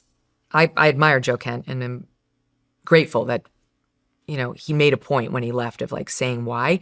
But I personally would much rather have him on the inside. I'd much rather have Tulsi Gabbard on the inside. If Tulsi Gabbard hadn't been on the inside, would we have had a public airing of the assessment is they are nowhere near having a nuclear weapon? If Mark Wayne Mullen had been in that job, do you think he would have said that? Or do you think he could have been manipulated by the White House before that testimony to say something else? And Joe Kent, too. Like, I don't know what Joe Kent has leaked and hasn't leaked. He's never leaked to me. He told me he's never leaked. But I would say it's not bad to have people in those positions in a position where they could potentially get something out to the media, something that's knowledgeable and informed and real, so that we can pursue avenues that the administration won't. That's how the media and the government has worked synergistically since the dawn of time. So, as a media person, I'd much rather, again, I'm not accusing Joe Kent because I don't know it, but people like that who are pro-America, America first, and are on the inside and willing to, in their own way, whistleblow, are important to the national dialogue, to the direction of the country. It can change hearts and minds. Who do we have now? Well, that's where I don't know. I think my opinion differs a little, just because I don't think it matters who we have now, because he's not going to take any information in and change any decision making. He's going to do whatever he wants to do, and if he doesn't like it, then get the fuck out. I'm going to fire you or shut you up. And so, I think it takes, when somebody like Joe Kent, with his background and everything that he has actually done for the country, I think that's a big wake up call. That is a big statement for a guy like that to come out and go, I can't in good conscience support this shit. Again, I love him and I appreciate him in both roles, as this sort of righteous resigner. But I still believe we can't just cede the fights. I don't think it's hopeless. They weren't utilizing the asset that he could have been properly. And so It didn't matter that he left. Agreed, with the caveats that I just said. I think there was a way for him to help and for Tulsi to help. For sure, she did help. And I don't know how we replace her. Reuters is reporting that she was fired. Steve Bannon says she got fired. I've spoken to a source very close to her who says it's not true. In fact, they tried to convince her to stay, that she genuinely left because her husband has cancer and they're deeply in love. And let's face it, government sucks. Like, government service is not fun. Remember when Dan Bongino was crying on the couch, Fox and Friends? Like, I never get to see my wife. People mocked him, but I was like, real, because it is terrible. Government service sucks. Nobody likes it. You do sit in a windowless room. It's a thankless job. You have only one master, and it's Trump, and he's very difficult to please. Portions of the public may love him, but his staffers really go through hell. He is relentless on them. And you don't make a lot of money on top of all that. Most of these people could be making a lot of dough out in the private sector. So it's easy for me to believe that Tulsi, upon getting this terrible diagnosis in her family, said, it's time for me to leave. I've been doing this for, not quite a year and a half, and that's plenty of time in government service. I gave a year of my life, and now I want to get back to me. But I don't know. Well, the timing was a little odd, because a week before the report came out that they raided her house or office or something for the JFK files and the MK Ultra files. And then a week later, she resigns. But did you see what happened with that? That she said they didn't. It wasn't true. That was Anna Paulina Luna, who said a bunch of nonsense on a cable news show that she immediately had to retract after she set everyone's jaw slack. She said that, and then immediately Tulsi Gabbard's office came out and said, that's not true. We were not raided by the CIA. The CIA came in and said, not true. And then she had to take it down. Now, there had been a report by a CIA whistleblower who testified before Congress that day that did talk about the CIA taking back some 40 boxes of materials from the DNI's office, this group called the DIG that she started, that is responsible for unearthing documents around MLK, JFK, MK Ultra, UAPs, formerly known as UFOs, that the CIA months ago went back and retrieved 40 documents from the DNI's office that it believed were its and that it didn't want her going through. That did happen. So it was just mispresented by Luna as a raid by the CIA that day on Tulsi's office. Those pieces were not true, and they were denied by Tulsi's office, like in writing that night. So we can talk about the CIA and what the hell business does it think it has going into the DNI's office and taking back 40 boxes of stuff she was reviewing for disclosure to us on President Trump's executive order. Like that, sit the fuck down. Mm-hmm. There's an order that's been given by somebody higher on the food chain than you, but of course that's not the way the CIA sees the president, and it believes it's operating its own independent fiefdom. If we continue this discussion, I'll be dead by Friday. The CIA is nothing to trifle with. Mm-hmm. So that it's more complicated, but yeah, she had definitely crossed the CIA in that way. But I mean, it was Trump's executive order that made her do it. She was also staunchly against the Iran war, right? I mean, she was selling no war with Iran merch before. But the consequence of that was not her termination, I believe. Again, I trust my source who said they tried to convince her to stay. I think the consequence of that was irrelevance in Trump world. The reports are that he's been far more focused on what Marco Rubio has to say, who, again, is his national security advisor. He's not just Secretary of State, than on what Tulsi Gabbard has to say. And, there's even some reports that he's looking more to Marco than he is to JD, and I don't know whether that's true.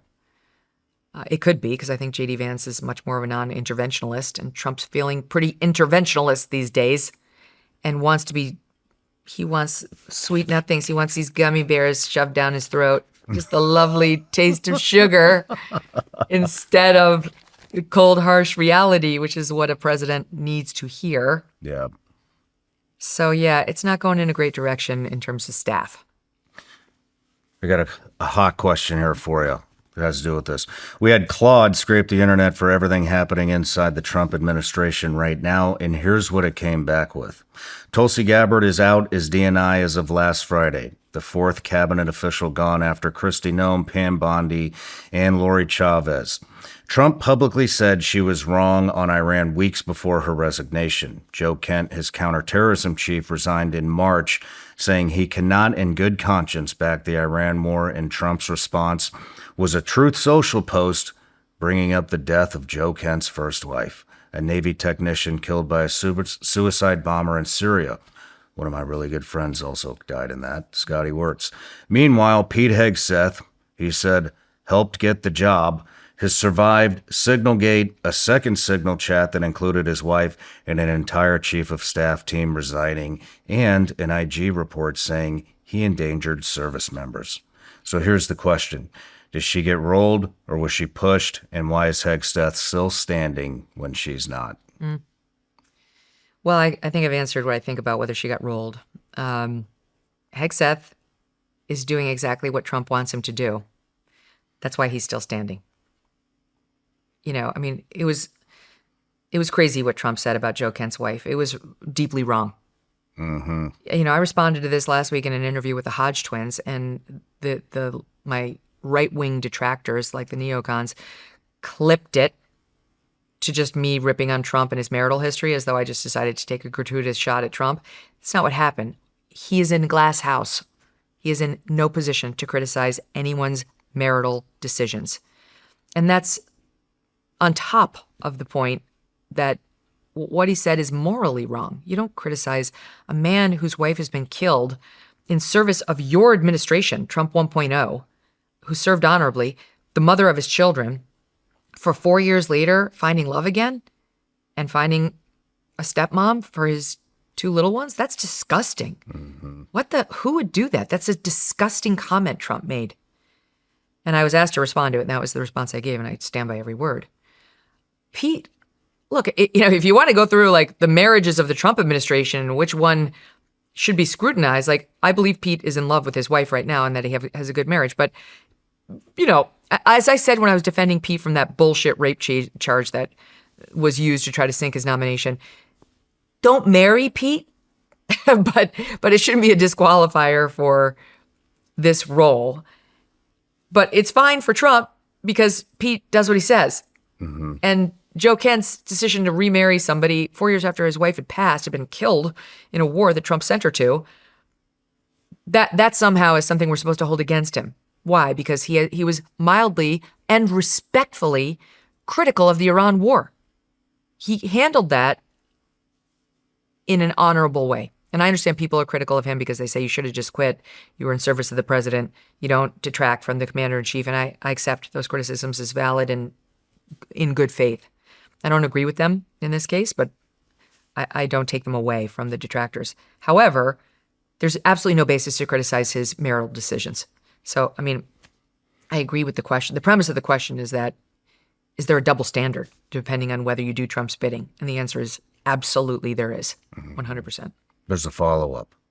Name the next person you predict that will be out of Trump's administration before the midterms.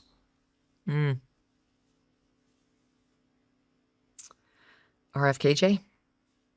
Really? Maybe. Why do you think that? Because he's dismantling the Maha agenda week by week. Trump is, and RFK, based on pressure that's being put on him. I think he's a true believer. The glyphosate stuff? Like the glyphosate, let's insulate glyphosate from, legal liability to some extent and mandate it as a national important fertilizer. Like we can't get rid of it because of national security. What? Wait. All the Maha moms, which is really just like a placeholder for everybody who cares about, chemicals in our food, went ballistic, saying this is a complete betrayal. This is like one of the top items we wanted you to address. This is one of the reasons why we can't have pasta. why we have to soak our fruit in vinegar. No, total betrayal. Marty McCary pushed out of the FDA. Why? The reason, reportedly, is that RJ Reynolds wanted approval of its flavored vapes, like berry and the fun Hawaiian punch. And he didn't want to do that because it's a huge issue, not just for Maha moms, but for moms across the country, where they don't want their 14-year-old being marketed to with Hawaiian punch vaping, because guess what? She'll do it. And it's the same way we didn't want cigarettes advertised to our children. And eventually that wasn't allowed. And he was reportedly under pressure to allow it, and he said no. And the next thing you know, he was no longer working there. Casey Means couldn't get confirmed as Surgeon General, thanks to Bill Cassidy, who wouldn't let it get out of committee. And thankfully he's gone. But she was one of the faces of Maha. She actually is one of the reasons we have Maha. She and her brother Callie, who wrote the book Good Energy and started a revolution, connected with RFKJ. They connected with Tucker. This whole thing got rolling. We couldn't get her. Like Surgeon General, it's kind of important, but it's not like that huge. It's kind of just a spokesperson. You're not really doing medicine, but they were like, oh, she's not a practicing doctor. Who gives a shit? You need somebody who's a good talker and who is sensible enough to know what to say. What's the message and what's important? Nope, couldn't get her over the finish line because we didn't fight for her. Well, Cassidy's leaving. Can we get her, later? No, we went with somebody else. No offense to the new person, but this person hasn't been a stalwart of Maha. So if you're asking me if I have to make a bet, I guess that's what I'll say. Man. And look at... I couldn't believe the glyphosate. It's not just another lie, from the Trump administration that we're going to clean all this shit up. And they said, yeah, it's a national security concern. They labeled fentanyl a national security concern. That's not even 100,000 deaths a year. Do you know how many people die a year from cancer? It's millions. 618,000. What? 618,000. A year? I thought it'd be higher than that. You know where the highest concentration of cancer cases is? In Iowa. I was going to say the Midwest. Do you know where the highest concentration of glyphosate is? Iowa? It's in Iowa. You know this guy running for governor there? Zach Lamb? I don't know him. That's one dude I do like. A lot. I think his race is like next week, but Oh, good. yeah, he's awesome. Talk to, like, the farming community has been having case after case after case of cancer. They can't even swim in lakes in Iowa because the shit has gotten so bad. Well, look there's at- warning signs in the rivers, in the lakes, so you can't go in there. And then Victor- he just fucking gave him immunity. Yeah. Victor Davis Hansen has a walnut, I think, farm in California, Northern California. And for years has been telling me the number of family members who have died of cancer, including his own daughter, who all grew up on the farm. And he said he believed it was because of the chemicals that they sprayed the trees with. And Victor himself came down with cancer this year and has been battling like a lung cancer that's been really tough on him. I love him. I'm saying prayers every day for him. But yeah, it's everywhere. And we're just gonna pretend it doesn't exist and pretend like Bayer needs our protection, right? Which bought Monsanto. Like, forgive me, but I don't buy that. They've got more money than God. So it is very frustrating, and it does give you the feeling like, what's going to change? Like the Maha thing really did help get Trump elected. I really thought we'd get more than just a couple of food dyes out of our food. Did we do that? Maybe those aren't legal.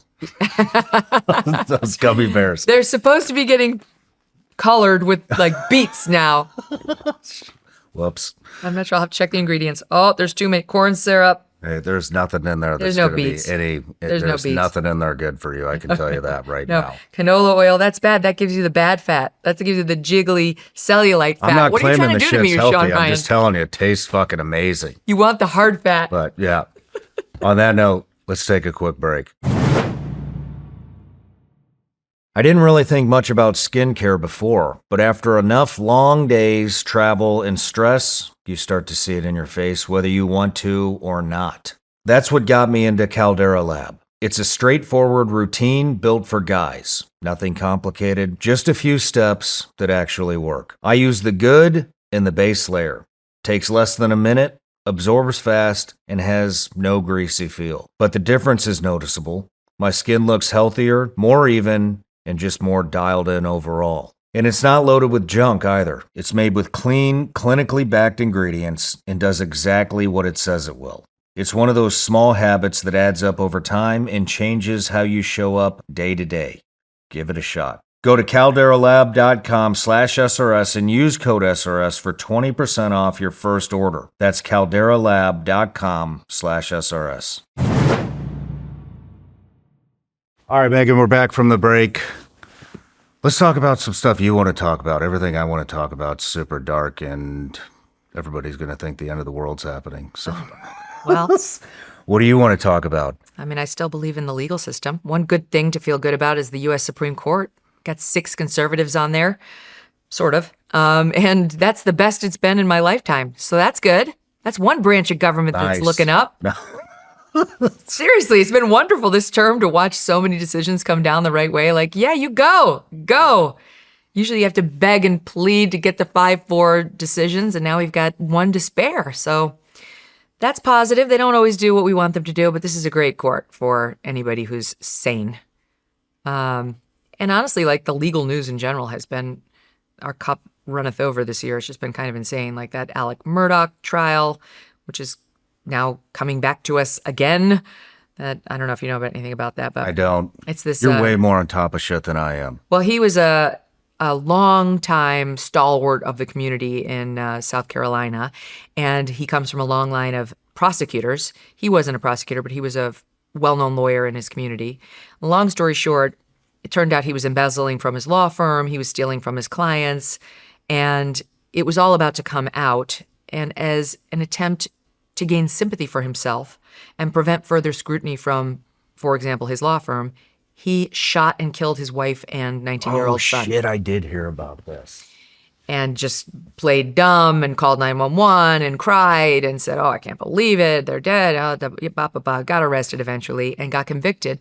And his conviction was just overturned because the clerk of court, this sweet little Southern Belle kind of gal, Becky Hill, was manipulating the jury behind the scenes, like saying, don't believe him. Look at that body language. The deliberations, these shouldn't take long. And more. And even though everybody knows he did it, it's so clear he did it, he's going to get a new trial.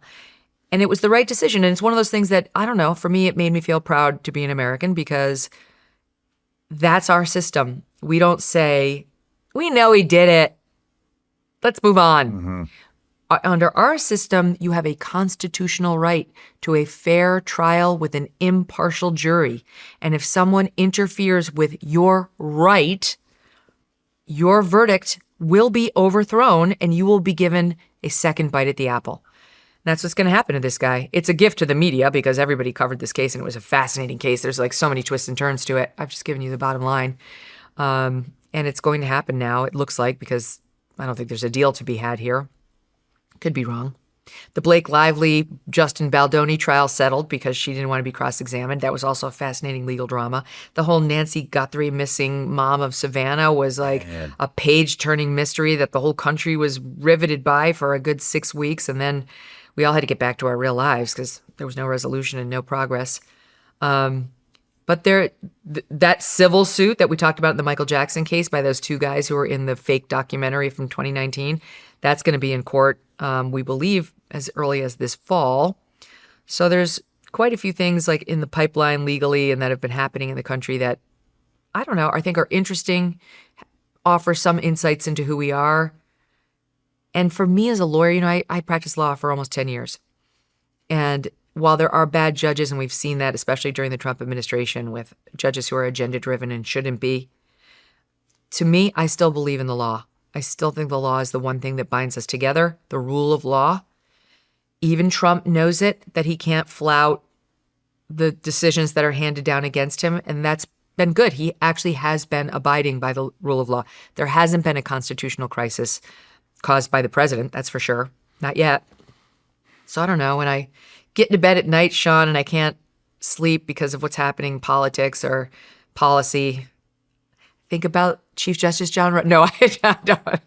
But I do think about the courts and the law and still feel optimistic. Well, that's good. I see MDMA on the list. So I don't know much about it. I've never even smoked a cigarette. I've certainly never taken a drug for recreation or other purposes. I've taken like a Tylenol and all that, but yeah. It's not Tylenol. And I drink alcohol, so that's a drug. But I'm curious.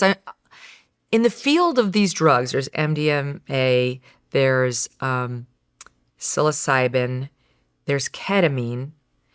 You tell me, but it seems to me that psilocybin should be the first thing because that's the one Roland Griffiths, who created the lab at Johns Hopkins University and was like the guy who said we should give all this stuff another look. Just because Timothy Leary decided to lean in a little too hard at Harvard when doing these studies doesn't mean these are bad ideas here. They actually could help somebody. But he was a big fan of the psilocybin. Talked about it like a game changer. Talked about, is it MDMA or NA? MDMA. 2 M's. M. So talks about MDMA like it's more of an empathy drug, he referred to it. Well, I think the big one right now is Ibogaine. That's the one that Joe Rogan recommended, right, for the vets. Yes. And we just got. I think that one is closest to psilocybin, if memory serves, from my discussion with Roland, which was a couple years ago. But I'm pretty sure that's what he said. So the good thing about Ibogaine is all these guys that are coming home with traumatic brain injuries from getting blown up, they have these black splotches in the brain. I think I talked about this on yours. I can't remember, but. So Stanford did a study, and the vast majority of them, not all of them, but the vast majority of them, they would go, if they didn't have shrapnel, they would go to Stanford, get a brain scan, and it would show where all the black spots are in the brain. And then they would go down. What are the black spots? That's where the blast affected the brain. Okay. So there's no brain function. And they would go to do ibogaine, and then they would fly him back like 2 days later to do the brain scan, and the entire brain was lit up. And the other thing that it's doing is it is curing addiction immediately. On opiates, alcohol, pretty much anything but benzos, so Valium, Xanax. That stuff isn't going to be cured, but what it does is it's an immediate like cure. So it replenishes the receptors in your brain, so you don't have the cravings anymore. That's how I quit drinking. It's been over 4 years now. It's miraculous. I haven't had a drop. Wow. And so And yet, look at your studio. it looks cool. It does look cool. But yeah, I haven't had a drink in over 4 years now, and it's just it's saving lots of lives and home life. I mean, it also the impact that it's having on people's spouses and their kids and everybody around them. I mean, it's changing a lot of lives. I think that's miraculous. And I mean, kudos to Joe Rogan for getting it in front of Trump and fast tracking it at the White House. That was a good thing Trump did. When I talked to that guy, Roland, the godfather of all this, he was such a proponent, really thought you should do it under the care of a physician, like was very against just free balling it, like I'm just going to buy it and do it in my living room. But the one caution he had that stuck with me, because I'm in news, so I always go to the dark place, is if you haven't been screened, if you have a history of schizophrenia in your family within a second-degree relative, he said, you can trip like your schizophrenia, I don't know if it's a gene or what it is, and never come back. Like, if you're not under the care of a physician and haven't been properly screened, with psilocybin at least, you take that shit and you might cross over to a psychotic break from which you might not recover. Well, that would be an interesting turn in life. So, okay. I mean, a lot of us don't, I know about my immediate grandparents, but do you know anything about your great-grandparents? I know nothing about my great-grandparents and what physical Not ailments much. they may have had.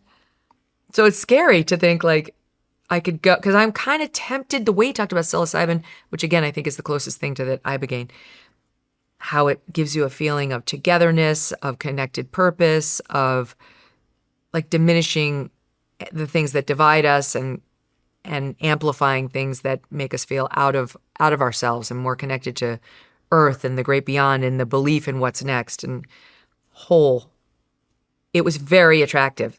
Who wouldn't want to feel all that stuff? But I, don't want to turn into a serial killer after I leave the office. I've not heard that. I've not heard that ever, but I do MDMA therapy with my wife, and it's fucking amazing. So how often do you do it? Well, we were doing it maybe once a quarter for a while. We haven't been doing it that long, but a little over a year. And then, but what it does is, you're able to send and receive information without feeling any resentment, or it's coming from a loving place. Mm-hmm. So you can receive it and know that it is meant for good and it's coming from a loving place, mm-hmm. without being like, I don't fucking do that. So you have your big talks? Oh, yeah. After that? Yeah. Oh. During it.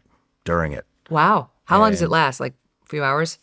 Yeah, maybe 4 or 5, 6 hours. So do you just make the list, the MDMA list? Let's table that until we get to the... No. We'll do it. But it's stuff that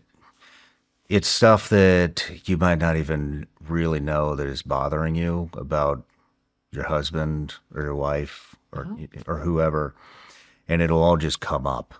It'll all start coming out. And so you'll learn things about yourself that you're doing that annoy the shit out of your husband or hurt your kids or stuff like that. And so every time we do it, that's the majority of it is parenting issues. And it's not addictive. Ketamine is addictive. That's what took Matthew Perry. Yeah. I mean, I don't know. We're not addicted to it. No, I think they say it's not addictive. Oh, MDMA? Yeah. I'm pretty sure. Don't check me on that, but I think Roland said the one that's addictive is the ketamine. You have to be careful with that one. Yeah, I've not done any ketamine, and then we don't do it much anymore because not as much stuff was coming up. Oh. In fact, the last one we did nothing really came up. And so we're like, Isn't good. MDMA ecstasy? yes. I thought that was a sexual drug. Like you take it and you go nuts for each other. Well, I've never heard it. that happens too. Okay, all right. So, but you get But the, you can get the loving, non-judgmental, everything's Yeah. coming from a good place feeling right after you have sex too. You can get away with anything in that moment. but I'm being serious though. It is, I think everybody should do it. I don't think I'd take anything from Mexico. No offense to our friends south of the border, but no. I would not drink the water. I'd be worried about having a tamale, and I certainly don't want a drug from Mexico. Well, for the Ibogaine, for example, I mean, you're in a facility. You're hooked up to a heart rate monitor. Okay. Like they have doctors on staff. Is there an American there? Canadians. Oh, okay. No offense to the Mexican people, but like I there's some sketchy things down south of the border. It's like where people go for their bad plastic surgery, and it's like some bad things happen. I don't know. I mean, if you get cancer, you sure as hell aren't going to get it cured within the U.S. Well, that's the thing. The stem cells. So many people are going out of the country now for all that stuff. Everybody's passing us up, man. I know we have so much regulation here. That's all we want to do is regulate people out of existence, stifle while the man makes money off of us all. What about the AI stuff? Are you worried about that? Yeah. What are you worried about? I'm worried that Elon says no one should start a retirement fund because we're not going to need it. As in, we're no longer going to be here. I do worry about superintelligence and the machines somehow taking over. I'm very worried for our children and their ability to get meaningful jobs. I mean, it's like white collar jobs have been all but wiped out potentially by this thing. Like, if you look at the people who are in the know and what they forecast, like when I got out of law school, I spent, as I said, 9.5 years practicing law. The first 3 or 4 of it is no longer necessary. It can all be done by a computer. Mm-hmm. When you're doing legal research, you're calling through cases, you're looking at documents. That's what a, junior litigator does. That job's no longer necessary. A friend of mine just went in for, or was going in for, was it gallbladder surgery? It was some sort of surgery, and he was given the option, a human or a machine. Really? Yeah. What did he pick? He picked the human. Did he really? Yeah, but the machine was cheaper. Then my own doctor told me that he got a colonoscopy that was reviewed only by a machine. And he loved it. Like, it came back right away and they thought it was higher accuracy. And then a different doctor told me that many people have wound up with cancer doing it that way. The machines aren't as foolproof as we've been led to believe. So it's like more and more we're going to turn ourselves over to them. And I have to say, I'm very excited by some of the medical breakthroughs. I genuinely am starting to believe that if we can just live another 10 years, we might not die. We're all going to be Brian Johnson. Like, every day you see something like, holy shit, they figured out what causes aging and they're working on a pill to stop it. Like, we might not have to age anymore. So if we can just hold on, we could just stay out of the sun for 10 more years. It seems like every form of cancer. My doctor, when he told me about the mRNA vaccines during COVID, I'm like, they're very controversial. This is what people are saying. And he said, one day they're going to cure cancer. So like, at some point you're going to be faced with a decision about whether to take them or not. And I'm like, well, preventing COVID is one thing. You tell me it's going to protect me from getting pancreatic cancer, I may pay more attention, but it's already happening. Mm-hmm. I don't know about that. I'm not endorsing the technology. I'm just saying every day you see a new amazing development. Like, you no longer have to have melanoma potentially, or pancreatic cancer, or glioblastomas. Like, every day we're getting, so that is all linked to AI, and it's very exciting. It would suck to survive every form of cancer and heart attack only to get nuked by a machine that's figured out access to the codes and doesn't want us around because it knows it could kill it. We could kill it. You think AI will eventually have its own agency? Yeah, I do. I do. I believe they're going to get super intelligent, and we're going to be sorry that we unleashed that without more thought. But my immediate worry is about the children. You need purpose in life. you need something to get up and do every day. You cannot live an idle life and be happy, in my view. You can retire after a lifetime of professional contributions or otherwise and be happy, but I just don't think you can live your whole life the way they used to back at, the 1800s as a gentleman and be a fulfilled person. And where are they getting their money in this scenario? From the government? From Anthropic? From OpenAI? Sam Altman is going to have to dole it out like the communist government to them? Is that how? That'll be meaningful. That's going to work out well for us. Do you think that's where this is headed? Yeah. How could it not be? All the white-collar jobs are going away. No, I see it. It scares the shit out of me. I think this will all be replaced. And we're not doing really anything to stop it. Even in President Trump's meeting with Xi, they talked about it a little, but it wasn't a big agenda item. Right now, we're in a nuclear arms race with other countries, especially China, to see who can dominate AI the fastest. There was a story, it was highlighted in that movie. It's on digital, whatever, one of those apps that we all have on. You never know where you see anything anymore. It's like, I don't know.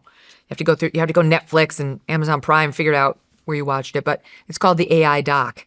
It's very well done. And there was a story in there where, I'm pretty sure that's where I saw this, where the AI creator was going to shut down the program. And long story short, he was threatened by the AI that if he did shut it down, the computer was going to tell everybody about the affair he had on his wife, which it knew about because it had accessed his emails. I mean, shit. That's dark shit. Elizabeth Holmes of Theranos, the one prick in the finger and I can tell you everything about you, which was a fraud, and she's in jail serving a 9 or 10 year sentence. She tweeted out, you can tweet from prison. She actually just followed me. I might have a relationship with Elizabeth Holmes now. I don't know. She tweeted out, delete all of your emails, delete all of your photographs, including your hidden photos, delete all of your medical records that are online, delete everything within the next few years, because that's the window you have before it will all be spilled onto the internet by AI that will access everything. I don't disagree with that. I think that all the time now. I think this is more of a biblical thing, but personally. So does the Pope. You saw he just issued some 40,000 word encyclical against AI, reminding people that while they can do all these things, they're not real. They're not human. They don't have emotions. They don't really even have ethical judgments. They have some programming on ethics. Like if you're an automated car and you're driving down the street, there's a woman with a baby stroller in front of you, and on the sidewalk, there are 2 little children. You have to make a decision about which one you're going to hit. If you're, Jeez. Yeah, it'd be hard enough for an actual human to make that call. Someone's actually got to program that stuff into an AI, but that doesn't make it human. It makes it a machine that may or may not take direction from a human. It's just, what are we creating when we take the heart and soul out of our society? It's like the GLP-1 drugs. Which you don't like the GLP-1 drugs? I do like the GLP-1 drugs. You do? I don't like looking at unattractive people all day. I appreciate that everybody's looking thin and, we're just so morbidly obese. It's gross. Look how we were in 1908, We were thin and we were fashionable and we cared how we looked to the outside world and we weren't these sugar junkies. And it was just we were living cleaner. And now, just like the morbid obesity and people sitting on their couch all day shoving processed foods, that's terrible. Terrible for them. It's terrible spiritually. So I like them. And they're helping people curb drinking but there are more and more reports about how for some, they're killing ambition. They're killing excitement, love of life, drive, because it's the way I guess they work is they work on some receptor in the brain that drives you toward whatever, I don't know if the word is addiction or drives you toward like need, desire, compulsion.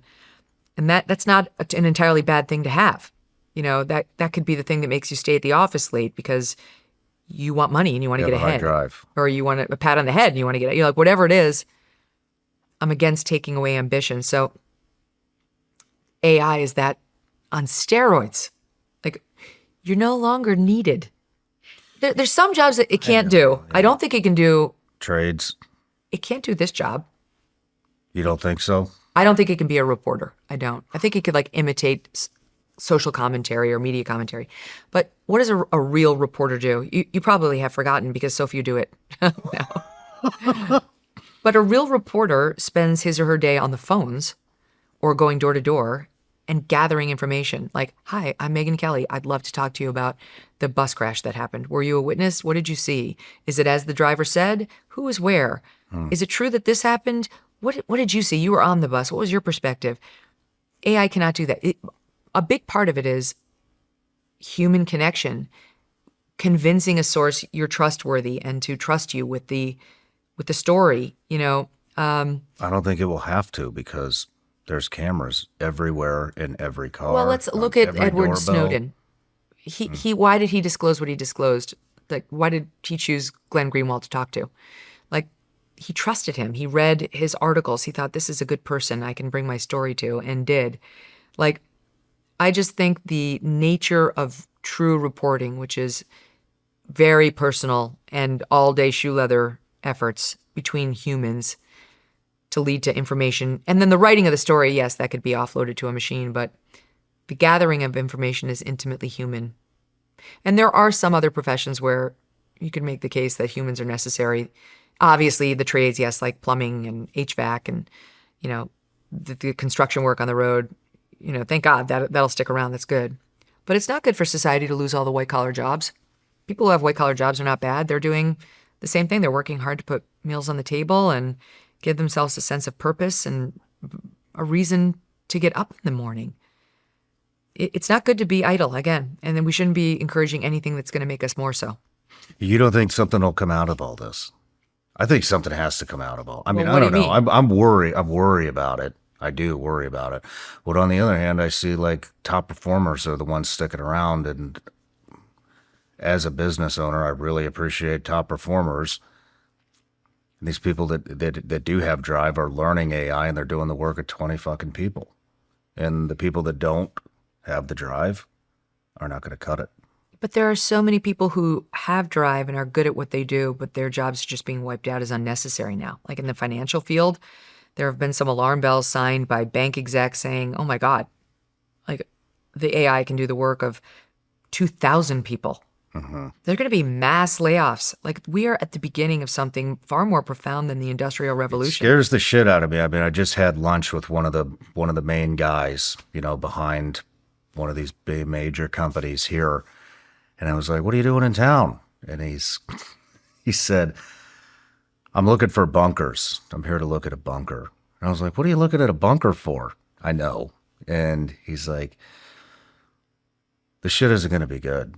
He goes, all these layoffs you're saying, it's going to be over 1 million by the end of the year. I believe it. And what's bothering me is we're rushing into it without thinking, without disclosure. The average American doesn't understand any of this. They're living their lives. They have other things to think about. They're worried about their kids, worried about getting a home, maybe possibly taking a vacation this year for the first time in several years. They're not like, what documentary can I watch on one of my many apps that I can't afford? Mm-hmm. These are luxury problems. And they're just going to wake up one day and, yeah, there's going to be riots or there's going to be mass dissension or you're going to need a bunker and they can't even afford an apartment in the Bronx. So we're not thinking about it. This has not been offered to the public as like, let's vote on it. And you saw this year at the graduation ceremonies, how many people got booed when they mentioned Eric Schmidt, former CEO of Google. He was at one university, but it wasn't just him, and mentioned how AI is the wave of the future. They openly booed. Really? Young people know. They know what we're about to do to them thoughtlessly. We never had to worry about this. We knew we were going to have jobs in some way, shape, or form. Might not be the greatest job, might not be the job that you want, but like we are going to eliminate some huge portion of jobs that will not be subsidized by what's available to us in the AI industry, nor will all those masses of people want to work in AI, the very industry that eliminated their chosen profession, nor are all young people going to want to go work for Sam fucking Altman. Hard no. And so we thoughtlessly run into this as the next greatest thing, as though it's like, penicillin or like the polio vaccine. And it's so much more complex and dangerous than that. Well, what do we do though? I mean, if we have to make a decision. We have to make a decision to slow it down. We've pissed the entire fucking world off. We've pissed Canada off. We've pissed Europe off. Asia hates us. Middle East hates us. Maybe we got some allies in South America and Israel. Yeah. So, and they're all working on AI, and China may or may not be ahead of us. So, and Xi's already said, whoever wins the AI race will achieve global domination, right? So, what do we do? I don't know, but I know that if we don't do something within the next year, it's too late. If we stop, then we're seeing already the battle done to the bad guys. Yeah, I know. Which is why you have things like summits where you try to like come up with an agreement, because there's us versus China, and then there's us versus the machines. And on the latter battle, it's humanity on the same team. This episode is brought to you by Row Nutrition. I've been paying a lot more attention to quality when it comes to supplements. Not just what's on the label, but how it's delivered and how efficiently your body can actually use it. That's what stood out to me with Row. They use liposomal liquid delivery, which is designed for better absorption, so it feels like a smarter way to build a daily stack instead of just adding more capsules to the routine. My daily stack is NAD+, creatine, and glutathione. NAD+ is for energy and cognitive function. Your levels drop as you age, and you can feel that before you even realize what's happening. Creatine is for strength, output, and recovery. And glutathione is the one a lot of guys skip, but it matters. It's the antioxidant your body relies on at the cellular level. So if you're serious about staying sharp and strong, not just now, but for the long term, this is where I'd start, and Row covers all of it. Get 20% off with code SRS at rownutrition.com. That's code SRS at RHOnutrition.com.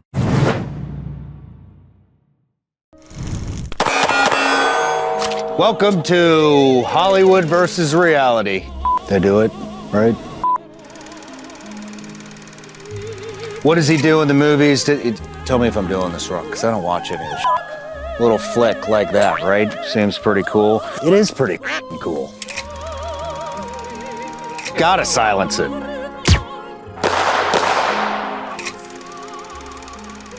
In another lifetime, I did gun reviews for a living. Proprietary magazines, supposedly the best engineering in the world. When that breaks, you're and now we're bringing them back. It does look pretty cool. I gotta admit that. So I don't think we look at it and say, it's a really hard problem. Okay, never mind, bye. Mm-hmm. We're going to have to try. Elon's been jumping up and down about it for a while now. What's he saying? He's worried. This is one of the reasons why he says he went after Sam Altman, because of what he did at OpenAI, and then Anthropic was the product of people who left OpenAI. So he's worried, and he's been trying to say, like, this needs to be addressed. No one's been really listening to him. The problem is, Shawn, there's too much money in it. It's like, this started off with like, here's $500 million, Sam Altman, see what you can do. I think Elon invested like $32 million, something relatively low for Elon. Now everyone's in on it. Of course, Microsoft then swooped in when Sam was leaving OpenAI and said, here's $500 million. But now it's multiple billions into each AI company, like double-digit or triple-digit billions. And that's from all of the big tech companies into all of the AI companies, which is now we're talking potentially, $1 trillion into AI. And what is that going to beget you? Way more AI. Way more AI on steroids. So great. We're going to cure pancreatic cancer and then get killed. by the machine, or we're going to cure melanoma and then no one has jobs and there's going to be civil unrest and mass depression and no one's going to have sex anymore because they're so depressed the way the kids already aren't because of the damn phones and the general Porn industry. that too. But I think there's a general malaise that comes from your phone. Like just take all the shit off of there and go old school. We're already surrendering. Like, why aren't the young people having sex? Why aren't they drinking? I'm sorry, but it's like, booze is bad for you. I'm not trying to argue otherwise, but like, there should be some debauchery when you're young. There should be some risk taking. They're not even getting driver's licenses. Screen time. They're not dating. Forget sex. Take sex out of it. They're not dating. They're not like taking a shot at a girl in a bar anymore. They're just like on their devices, alone at home. And now there's talk about the future is going to have your AI avatar speaking to her AI avatar, and they're just going to do it, like figure out whether you're compatible, and then they'll get back to you about whether That's you two a are. thing? Yeah. That's the thing. That we're going from online dating to actually it's just online period. You're not involved. They'll get back to you on whether this is your future mate, like the Chinese parent, like an arranged situation by your AI avatar. This is why the Pope issued the encyclical. This is not living. Living is heart and soul and tears, broken hearts, uplifted hearts, mad, passionate love affairs that end disastrously and then not. Like it's taking risks and failing and feeling bad about yourself only to overcome them and then feeling triumphant. Like it's about the glorious feeling of accomplishment that's built day after day of expending yourself at a job that's well done. It's definitely not sending your damn avatar out there to do all the fun things for you. God, I've not even heard of that. Wow. Yeah, it's not good. Wow. And by the way, the bunker is pointless. That'll buy you like a week. I love They the don't know bunker. that. Like all these rich people think that these bunkers are going to save them. They're not. Don't waste your money. Just tell me where it is so I know where to go. I actually know one. I've got a friend who's got like this sick bunker, and he showed it to me. And it's got everything in there. It's got everything. It's even got a shooting range, but no food. No food? Like you'll be dead in 3 days. Damn. You forgot something important. Damn. Yeah, a lot of people are looking at him now. That my buddy that was down there, I was just like, wow. And that's what he said. He said it's going to create the biggest wealth gap that we can't even fathom it. How sick is that? Just the thought of that. I mean, like, so the rich people, it's like the Titanic. All the rich people get to survive, but the steerage is going to have to go down with the ship. I mean, do you have any proposed solutions? We need to slow it down. And not only that, I think there's going to have to be a covenant amongst humanity that we're not going to use it or we're going to prioritize human product. Like I think I see in the future, everything that's AI will have to be labeled as such. Where we're not going to live in this weird world where it's confusing to us. We don't know whether it's a real video or image or not. Eventually, there's going to have to be a law that requires the disclosure of whether it's AI or real because it's just already getting too ubiquitous. And I think there's going to be sort of like the modern day Amish, but it'll be much more widespread, where we just choose to be Luddites. Like in the way we say buy American, it's going to be like buy human. So That's like, what I think is going to happen. Made in the USA, made by a human. made by humans. Like my husband is an author. He's a writer. And he used to write fiction. Now he does nonfiction.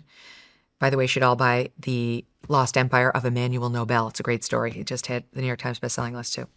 But it's a great story about this guy who was part of the Nobel family, like from the prizes, who built the Russian oil industry, just basically himself.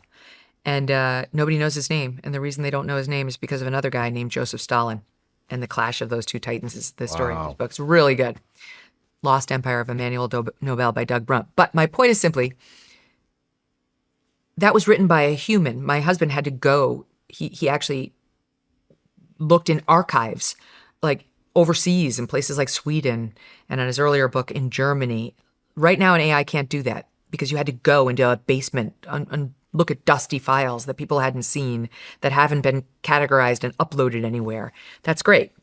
But there are a ton already of fiction books that are being written by AI. One just got outed as AI after it won an award, and they had to take the award away because it was written by a damn computer. But there's going to have to be a decision. Like, do I want to buy an actual Harlan Coben novel that takes me through twists and turns of a crime? Or do I want to buy one that's as good, potentially, that was written by an AI, but it's a company and it's going to go line the pockets again of like some rich fat cat executive who's a trillionaire now already, like many times over, potentially, in this scenario. We have to come up with, there's going to have to be human covenants.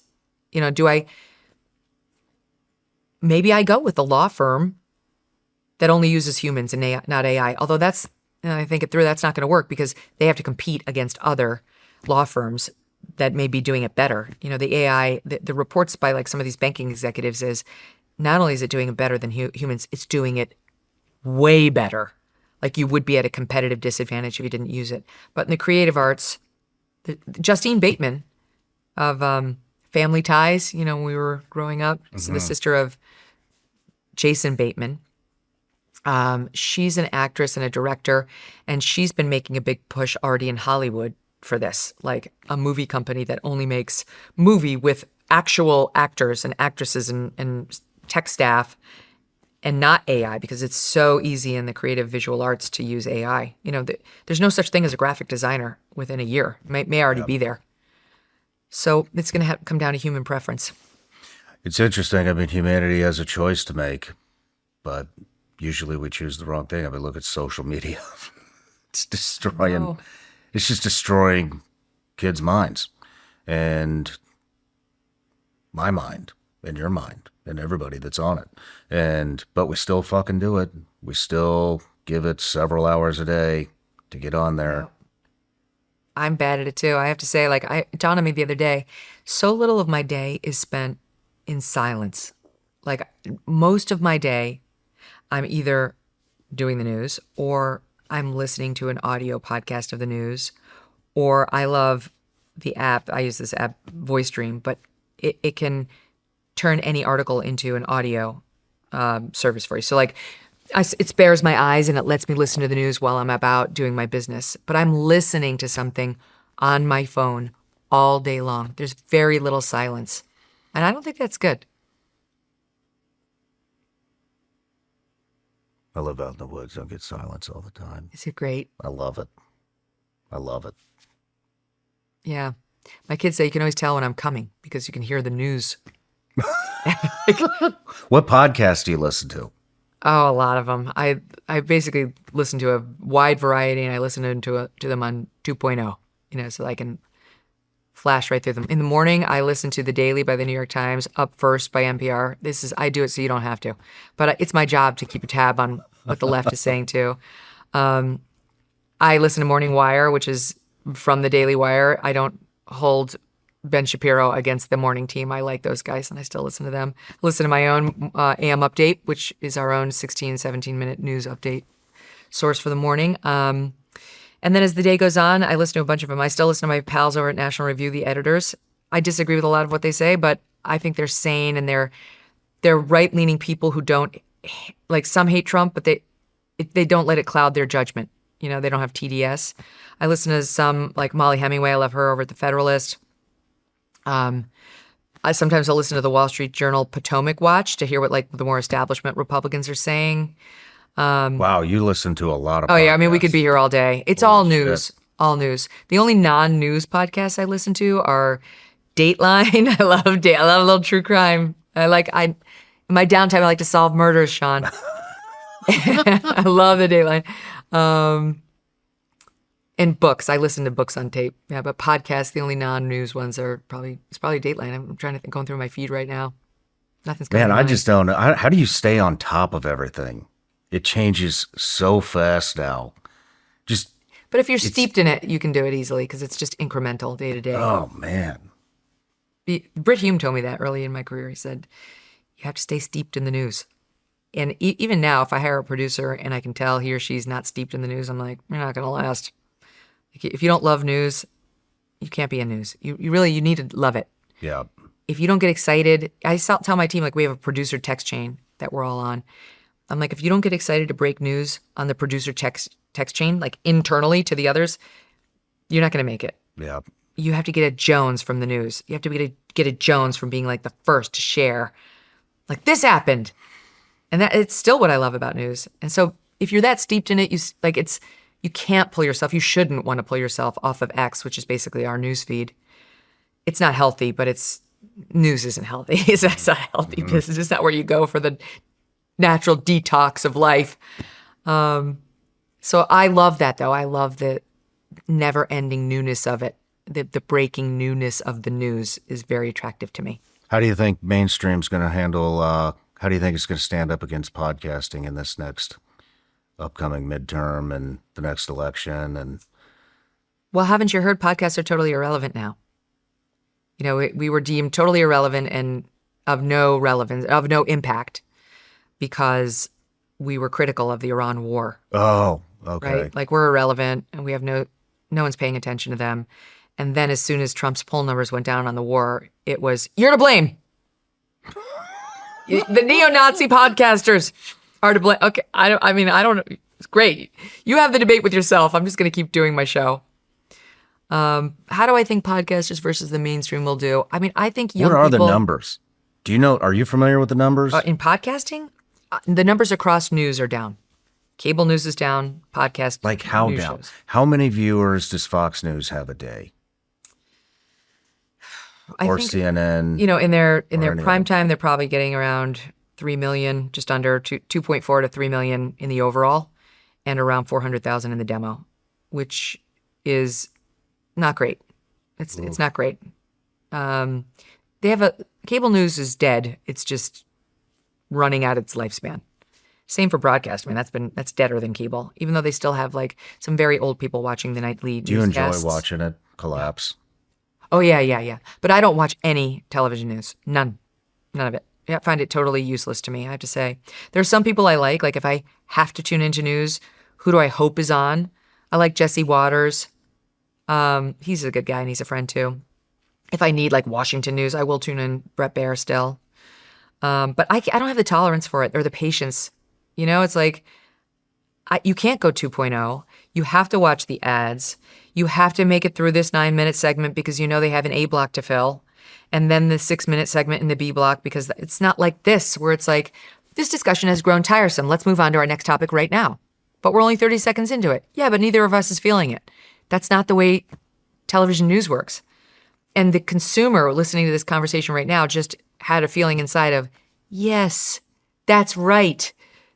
Even though they weren't able to diagnose it 5 minutes ago. But it's why people are tuning off from television because they can't service the modern day mind in the way it needs, which is why all the young people are in our lane now listening to us, and all the, not even older people, the elderly are watching television news. How long do you think till it collapses? I'm dying, man. I can't wait. I love watching it collapse. I mean, it's already like all but there. Like, you look at when I was on Fox News in the prime time, which was, whatever, 2016 or so, those years around that, you looked at the advertising on the Kelly File, it was like American Express, BMW, like all the blue chip brands. And while the daytime at Fox still had like the Christy Lane commercials of her singing on a beach and you should buy her CD. Really, you just thought you had mesothelioma if you watched too much cable at the time. Probably still today. But there were blue chip brands all over the prime time. Not anymore. It's very different now. And that's because they don't have as big an audience. They don't command those kinds of advertisers. What were the numbers when you were on? Oh my God. I think when I left, I don't know, we were averaging like 4.5 million a night and like 700,000 or 800,000 in the demo. I recently looked at this. And now it's just way down. Now you're in the 2 millions. It's not that we didn't have nights like that, or low periods. So they're half what they used to be. Yeah, just about. But not just that. They're So they have multiple problems.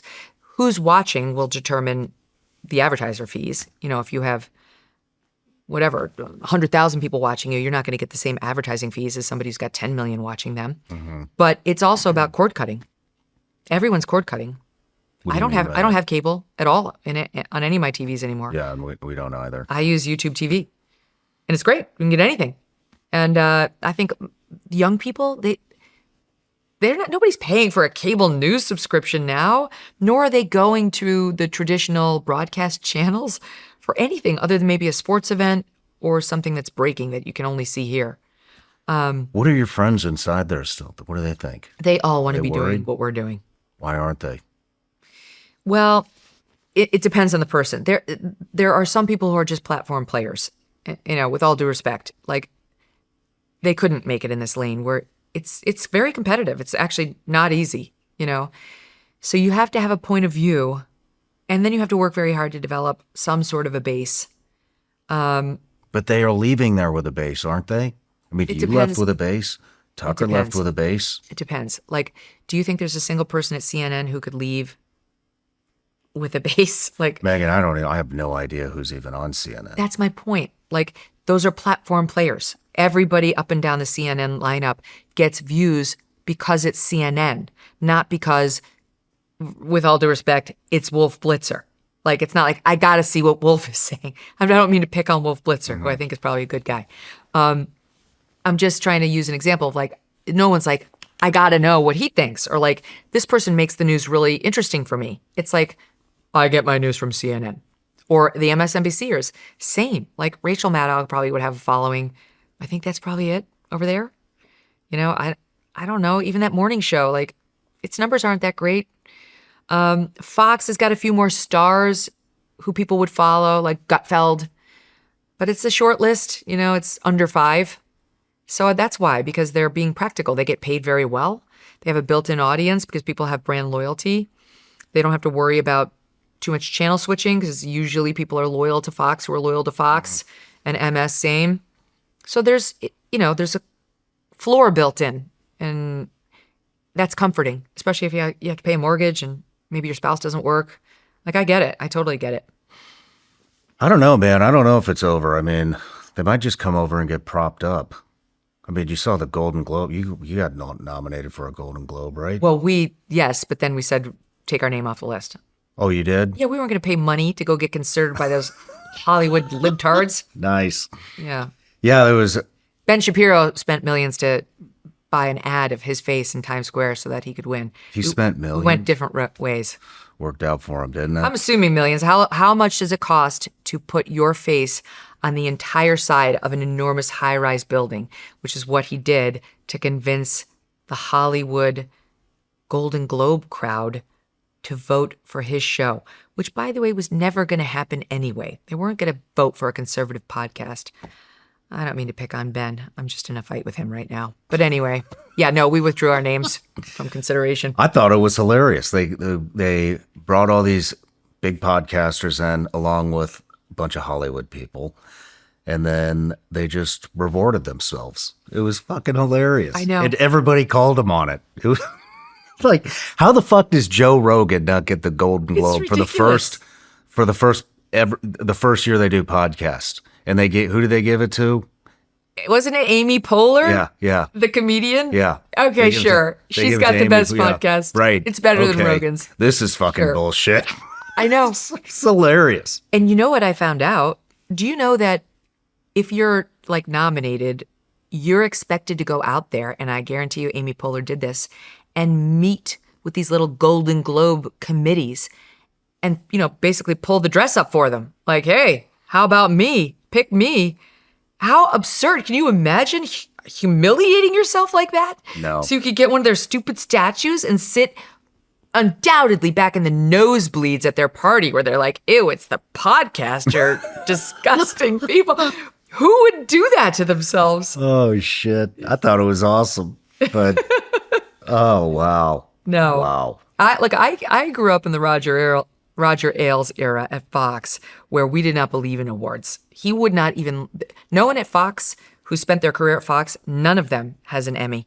The only people at Fox who has an Emmy got it while they were working for a different channel because he did not believe in bending the knee to get the pat on the head from these organizations who hate us.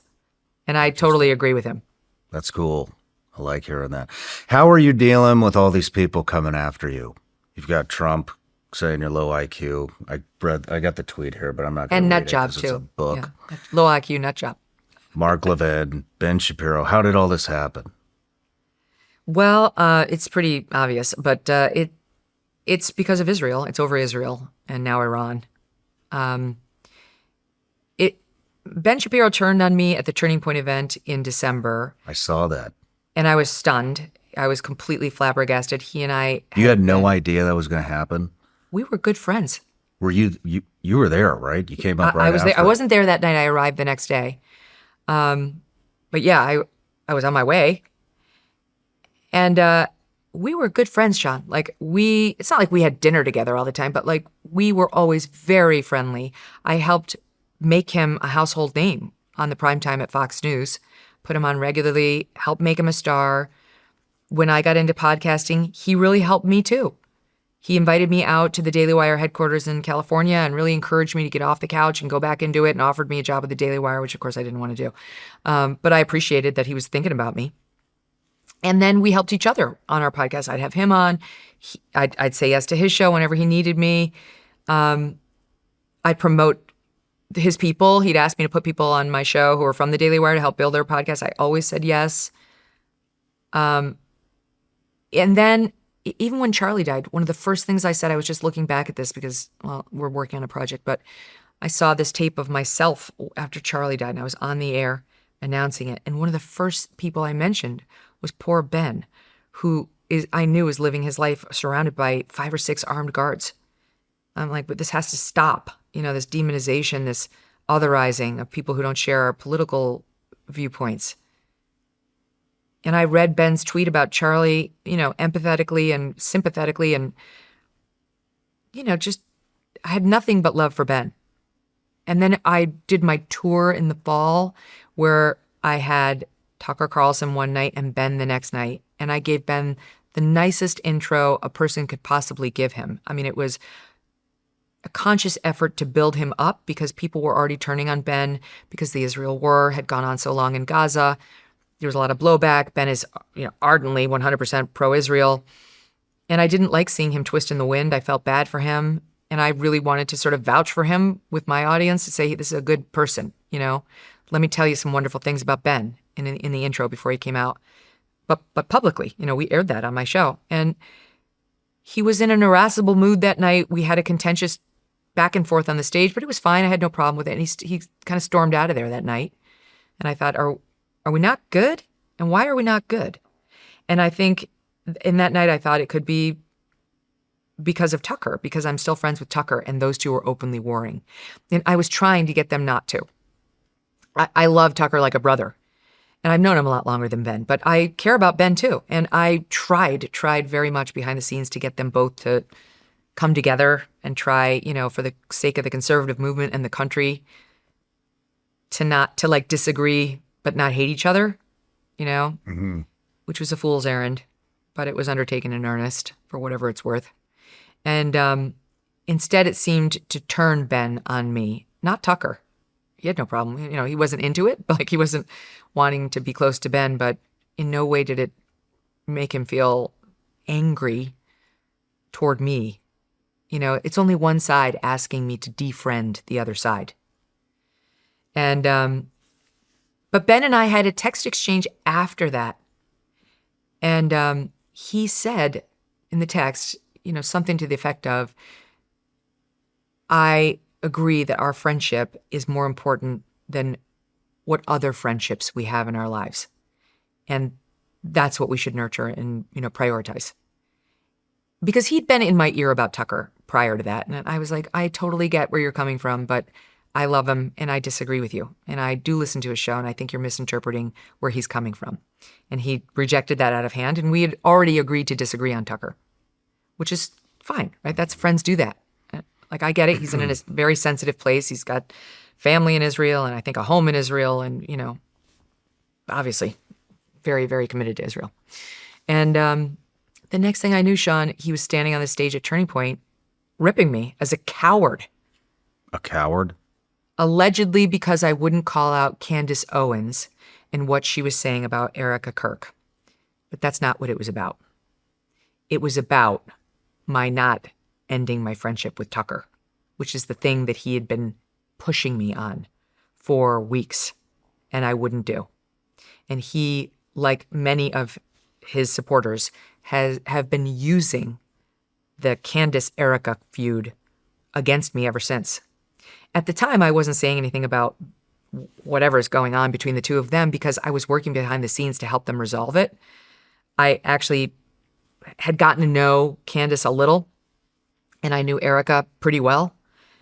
And Candace was very, very focused on Turning Point, as she remains, including Erica. And Erica asked me if I would help her broker a peace between the two of them. And I said yes. So I was trying to do that at Erica's request, and people like Ben didn't quite understand, nor did they give a shit. You know, it's like they just assumed I was a coward, I guess. I was too weak to stand up. Meanwhile, it's like I've been asked by the person you purport to be protecting, Erica Kirk, to help her behind the scenes put this to rest. So go fuck yourself. And you're trying to shame me for not coming out and saying, Candace Owens is bad. You know, it's just possible you don't know the whole story. Have some humility. And a real friend, before he stood up in front of millions to attack me as a coward, might have shot me a text to say, hey, I'm about to attack you for not doing this thing. I know you to be a good person. Is there a reason you're not doing this thing I demand of you? And I would have told him. But from that night forward, he and his supporters turned this into like, you will say the thing about Candace Owens or you're bad. You're bad and Tucker's bad. And it got lumped, and this whole thing became a proxy for the fight over Israel. Like, because they needed me to condemn Candace Owens, not because of what she said about Erica Kirk. To this day, it's not about that. It's because she is the chief Israel critic. Arguably one of them in the country, arguably one of the chief in the country. And they need me to say she's bad, she's an anti-Semite. And now that they've made anything I say the stakes of the relationship, between me and these people, it's a forever no. Mm-hmm. It's beyond a no. It's a forever no. That you want to get on my bad side, try to control me. It's just never going to happen. So I won't defriend Tucker. I'm not going to say what they want me to say about Candace, who I've gotten to know much better. And I'm still close with Erica. It is possible. I see what's happening between the two of them. I've said what I'm going to say about it.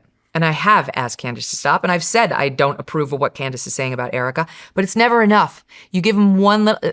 No, you have to say it like this. Mm-hmm. It has to be this far. You have to go this far about it. You've got to condemn it in these terms. Fuck you. No, I don't. Man. I can do what I want. And I can say what I want. And I can have relationships with whomever I want. And when I went on the stage at Turning Point, I was asked about some of the questions that Candace was asking about Charlie's murder. And I made clear that I was fine with the questions she was asking about Israel. And really, like, that added to it. So, like, the ardently pro-Israel crowd really turned on me. You must be an anti-Semite. You're bad. Some are like, you attacked Ben. Like, I didn't attack Ben. Ben attacked me. The next night, I said he doesn't have the power to take all my friends away from me, which is basically what he was arguing for, to excommunicate me from the conservative movement. That's not an attack on Ben. And since then, he's been coming for me ever since. Every once in a while, I'll say something about him, but he hasn't let up. And then, you know, of course, Mark Levin is just a fucking lunatic. Well, I mean, it didn't work out for Ben. They just did 2 rounds of layoffs at the Daily Wire. The views are in the fucking garbage can. If you could just pull the channel up. I can't remember how many subs they have, but it's like 1.4 thousand views. I mean, Ben's it's problem... fucking... He's buying views right now. That's what's happening. It's amazing. I've only seen somebody completely destroy their entire legacy with their ego one other time. And it's interesting to watch it. And it wasn't his support Trump's for gonna Israel. be one too. Because he did shed viewers. He's been shedding viewers like we're all down viewers who are in news because it's a rough time in news, but it's fine. They go and they come in news. It's happened to me many times over the course of my career. But the reason Ben's been shedding them steadily by the tens of thousands for over a year. And I think the problem is, like, you can be pro-Israel and still have an audience, even in the conservative, wing is starting to turn on Israel. It's just, he's become so intolerant.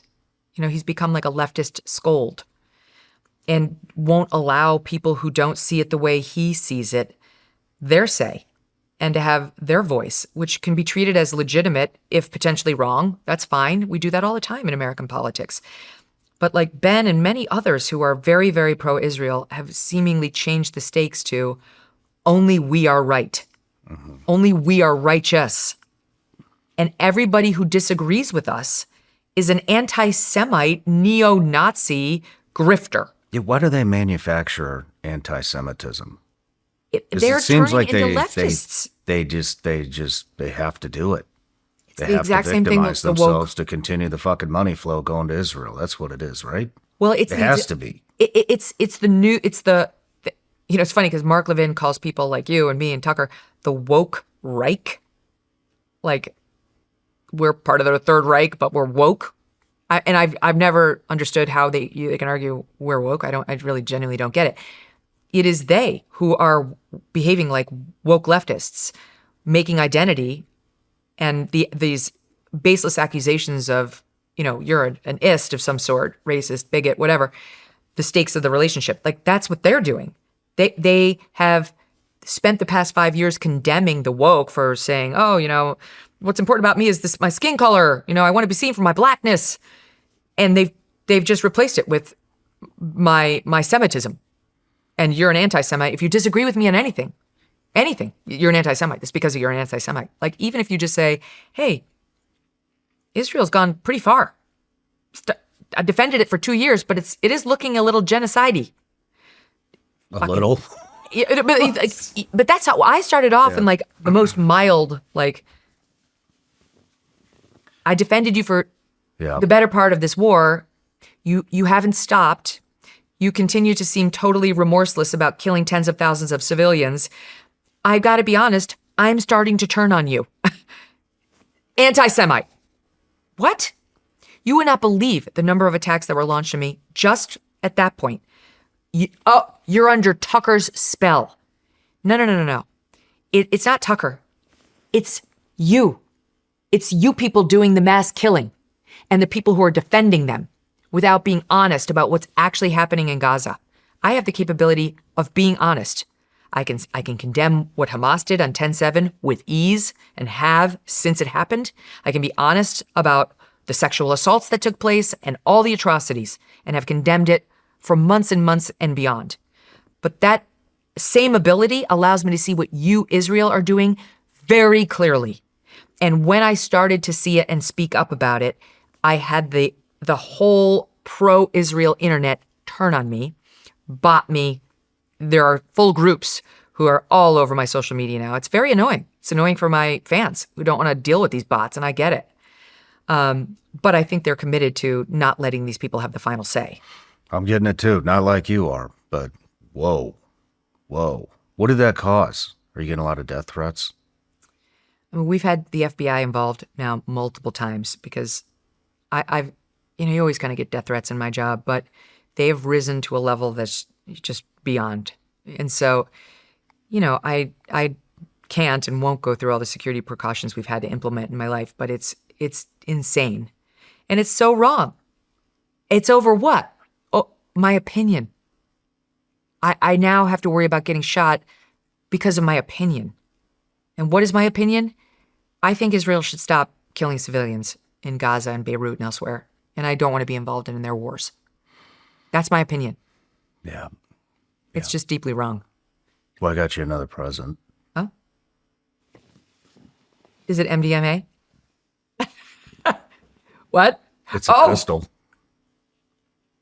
Since we're talking about, self-defense. So It's got the silencer on there? It's got a silencer. Here you go. That's awesome. Look at the size of this thing. Wow. It's got SIG's new optic. It's got a red dot in it. That's the suppressor or silencer. Takes 17 rounds plus one in the pipe. Wait, what kind of a gun is 9 it? millimeter. That's a SIG Sauer. Okay. So I got a friend over at SIG. His name's Jason. And I told Wait, him are you actually giving this to me? Yeah. That's amazing. Really? Yeah. Me, Thank you. SIG Sauer, and Silencer Shop. Silencer Shop also loves you. So they gave me that silencer to put on there. This is the coolest thing I now own. There's a range right next to my house where I do go sometimes. Nice. Don't want to set the bar too high. We're going to 'cause see I- how often you spend at the range. keep your expectations really low. But But this is beautiful. Wow. Thank you. you're welcome. Thanks to our friends out there who gave it to me too. So the silencer.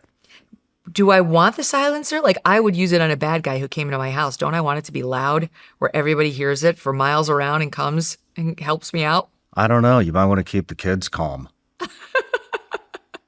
This is badass. But yeah, in Silencer Shop, they do a bunch of stuff for the Second Amendment too. They're always standing up for the Second Amendment and doing things and trying to get into legislation. So it's a good company. God love them. We need them. I mean, honestly, it's like the past year more than ever. Haven't you thought like, what does the ammo kit look like? I mean, we've thought about it in a way we haven't in years for a lot of reasons. What societal unrest is coming? What bad guy's coming? The thing with Charlie. I mean, it was just Charlie's murder. I just think that Charlie's murder was the seminal event of the whole year. It's changed a lot about how we all are and how we're behaving and what's happened on the right. What do you think depressing. that was? The last time I interviewed you, you made a recommendation that I interview Charlie. I didn't get that opportunity, unfortunately, but Can you believe that? Of all people, I said Charlie Kirk. I'm so sad you didn't get to know him because you guys would have loved each other. yeah, I wish I would have. I was being put into the MAGA spectrum, and I was never MAGA. Neither was I. But somehow the media placed me there, and so I didn't want to affiliate with any particular party. Yeah. And so I kind of steered away from it. Now I wish I would have, because I've heard so many great things about him. No, I laughed when, Trump's like, she's not MAGA. I'm like, correct. I've never claimed otherwise. I've never been MAGA. I've always called myself MAGA adjacent. Like I'm a registered independent, which my audience knows very well. I say it all the time. It's very important to me not to have these team labels on me. What do you have to re-register? Yeah. I'm a registered Republican. I got to re-register? Yeah, you do. Yeah, you do. How do you do that? You got to.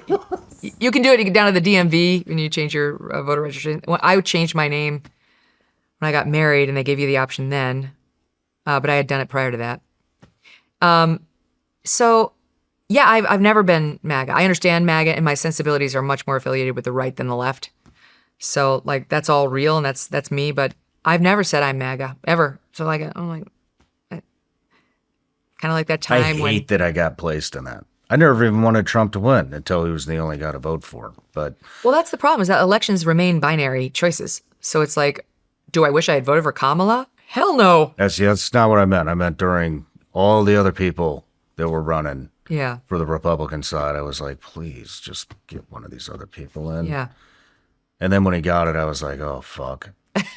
And then I was like, please don't put anybody that's worth a shit in the administration, because you're going to be garbage afterwards. There's no chance, especially right now. You're not feeling optimistic about J.D. Vance 2028?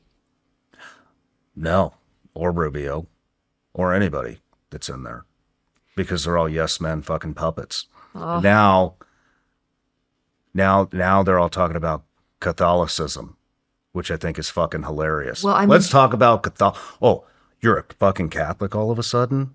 There's no way to be in the Trump administration without being a yes man. You won't last. The fastest growing Christian denomination in the world right now. Now all of a sudden we're going to advertise that we're fucking Catholic? Right.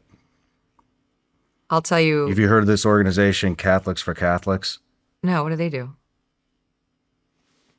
I mean, it's Catholics for Catholics. They're going to get into politics. Oh, that's not a good idea. And so now you're going to give it all these fucking politicians that are claiming they're Catholic all of a sudden, you know?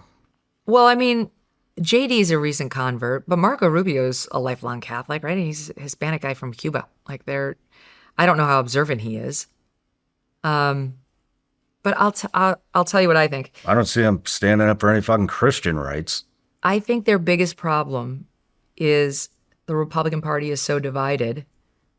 I don't know who the Republican Party can unite behind. You know, the non-interventionist faction, I don't think they will back a Rubio or a traditional Republican who's neocon-y. And the neocon faction is not going to get behind a J.D. Vance. So who's the solution? I don't know. I really don't know. I don't see the solution. That's why, I mean, it would generally be a good time to be a leftist, but they have zero talent on their side. They have, I mean, Pete Buttigieg, who, by the way, is polling first in the most recent poll I saw on Team Dem. Pete Buttigieg, okay, sure. He's not going to be president. He's not going to be the Democrat nominee, and he's not going to be president. Kamala Harris, no, she's already been rejected. AOC, I mean, sure, she could get the nomination, but could she convince a general electorate to vote for her? She's completely radical. She wanted to get rid of all the cows. So it's like, I don't think so.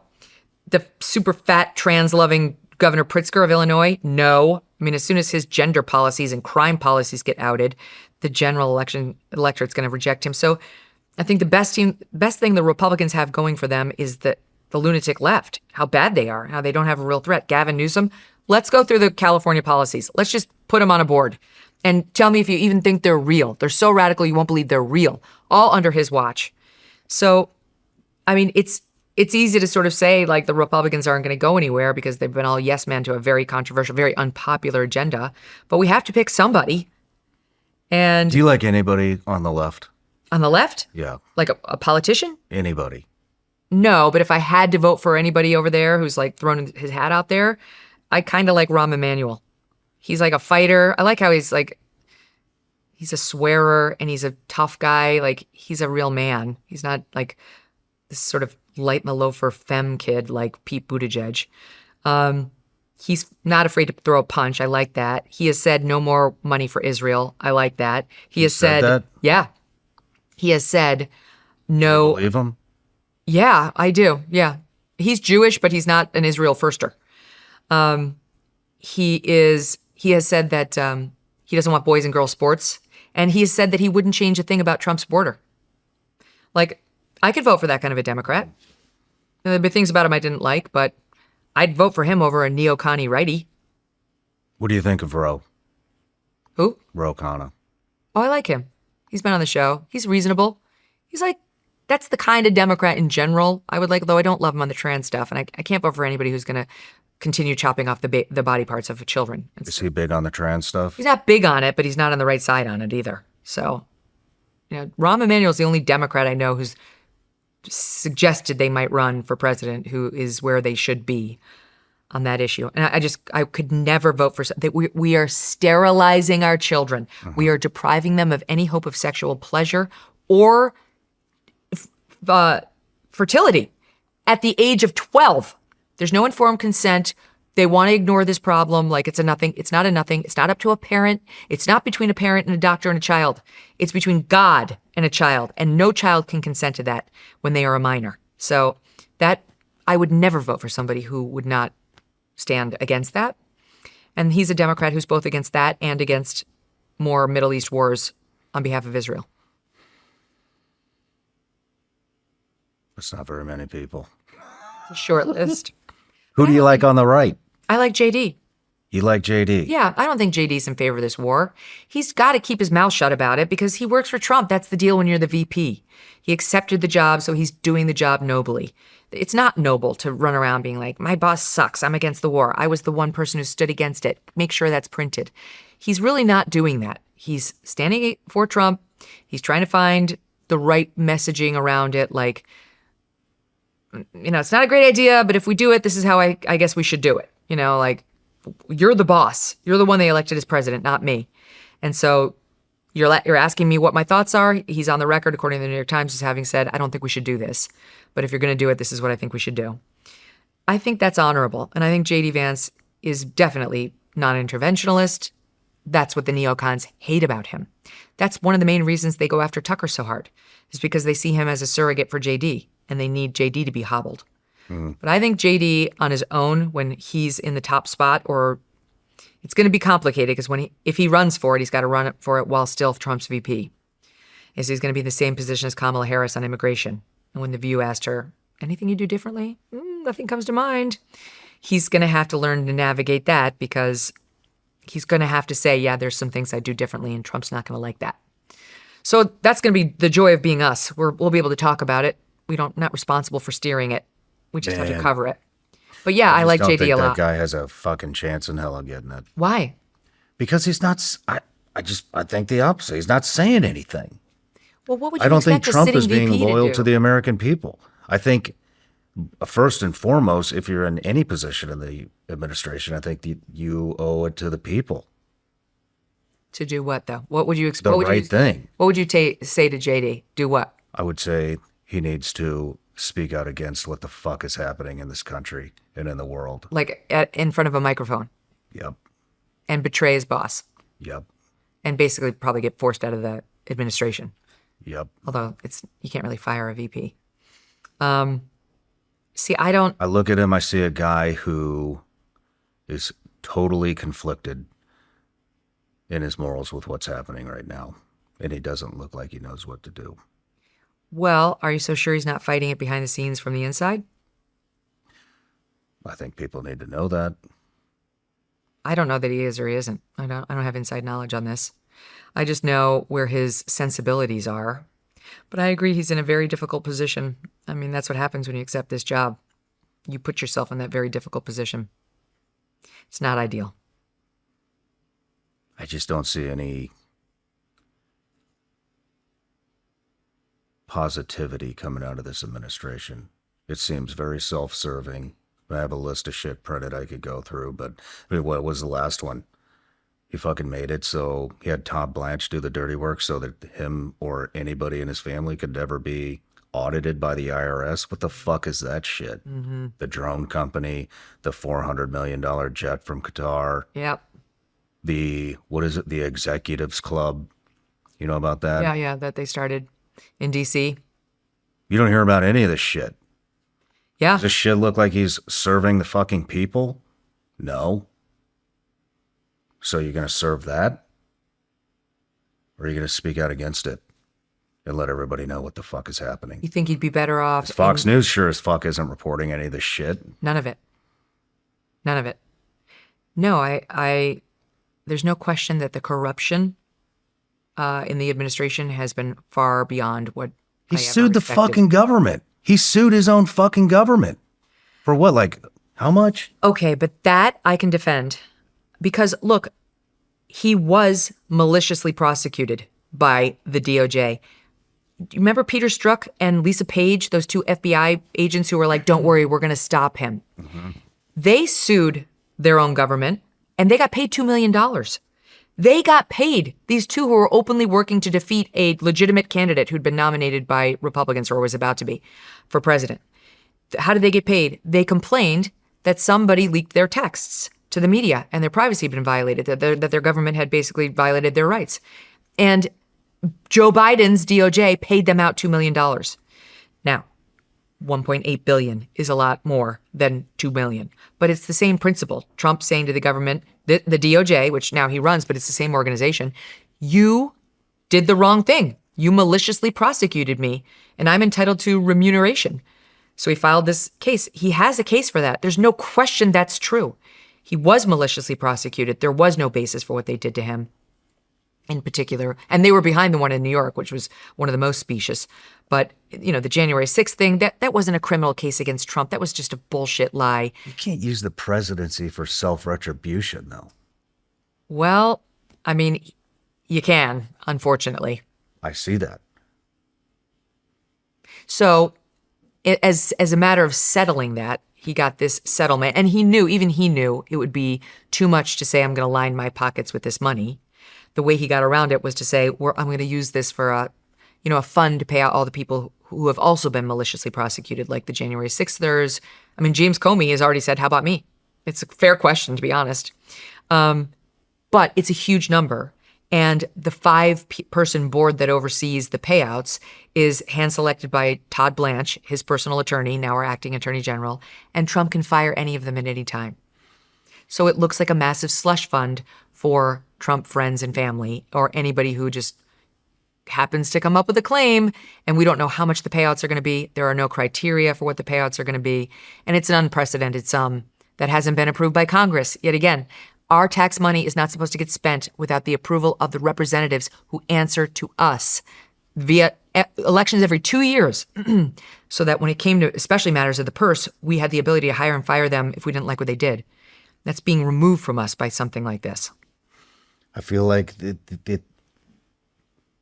this is how he's justified to himself to just take advantage of every little thing that comes across his desk that's going to benefit him financially. He's justified it through what's happened to him previously, which I could understand, but I mean, I'm sorry. Like, it just, you can't Fleece the American taxpayer. can't do it like that. Mm-hmm. No, it's disturbing. I mean, like Or he's owned by Israel, or they've threatened him with blackmail, or his life, or maybe somebody in his family. Or maybe it's all of it together. I don't know. I'm not sure. I mean, Tucker's big on the threat. I'm not sure if I believe that. I just think, look, when it comes to matters of the wallet, Trump's always been, very focused on money. And he's been less than forthright about his finances. That's why his CFO went to prison of the Trump organization. Like, there's a reason. There's a history there. I guess I just didn't realize just how grand it would be on the presidential scale. I guess I kind of thought he'd be more like he was in the first administration, where he didn't do all this. Like, he understood that there were eyes on him, and there was the threat of congressional investigation and potentially prosecution hanging over him. Now that we have a Supreme Court ruling saying not much of what you do in your official role as president can be prosecuted, I think he's feeling a little more fancy-free. Yep. But he's not going to save himself from congressional investigations, which are going to start the moment the Republicans lose the House in November. That's happening. And that could get ugly for him, so he should watch it a little. And the Trump sons should watch it. The drone company is problematic. We awarded a military contract to a drone company owned by the sons. The crypto stuff. At a time when their dad is the one prosecuting the war. Like, there are conflicts of interest that are pretty obvious that they should have to justify. The oil shorting. We don't know who's doing that or who's getting rich off of that. But we're going to go after a fucking U.S. service member for a little bet on Polymarket. You're absolutely right. That guy Way to made lead by $400,000. example, guys. Right, it's not great. We don't want it to happen, but we really don't want it to happen to the tune of millions. And it keeps happening over and over again as a result of reports that get dropped and that turn out to be untrue.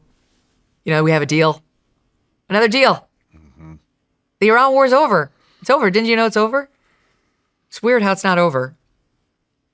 Yeah, no, all of that should be looked into. We need the federal regulators to take a hard look at some of those trades to make sure that they're legit and people haven't just accurately gamed it out without having insider knowledge. Do you think JD has a shot?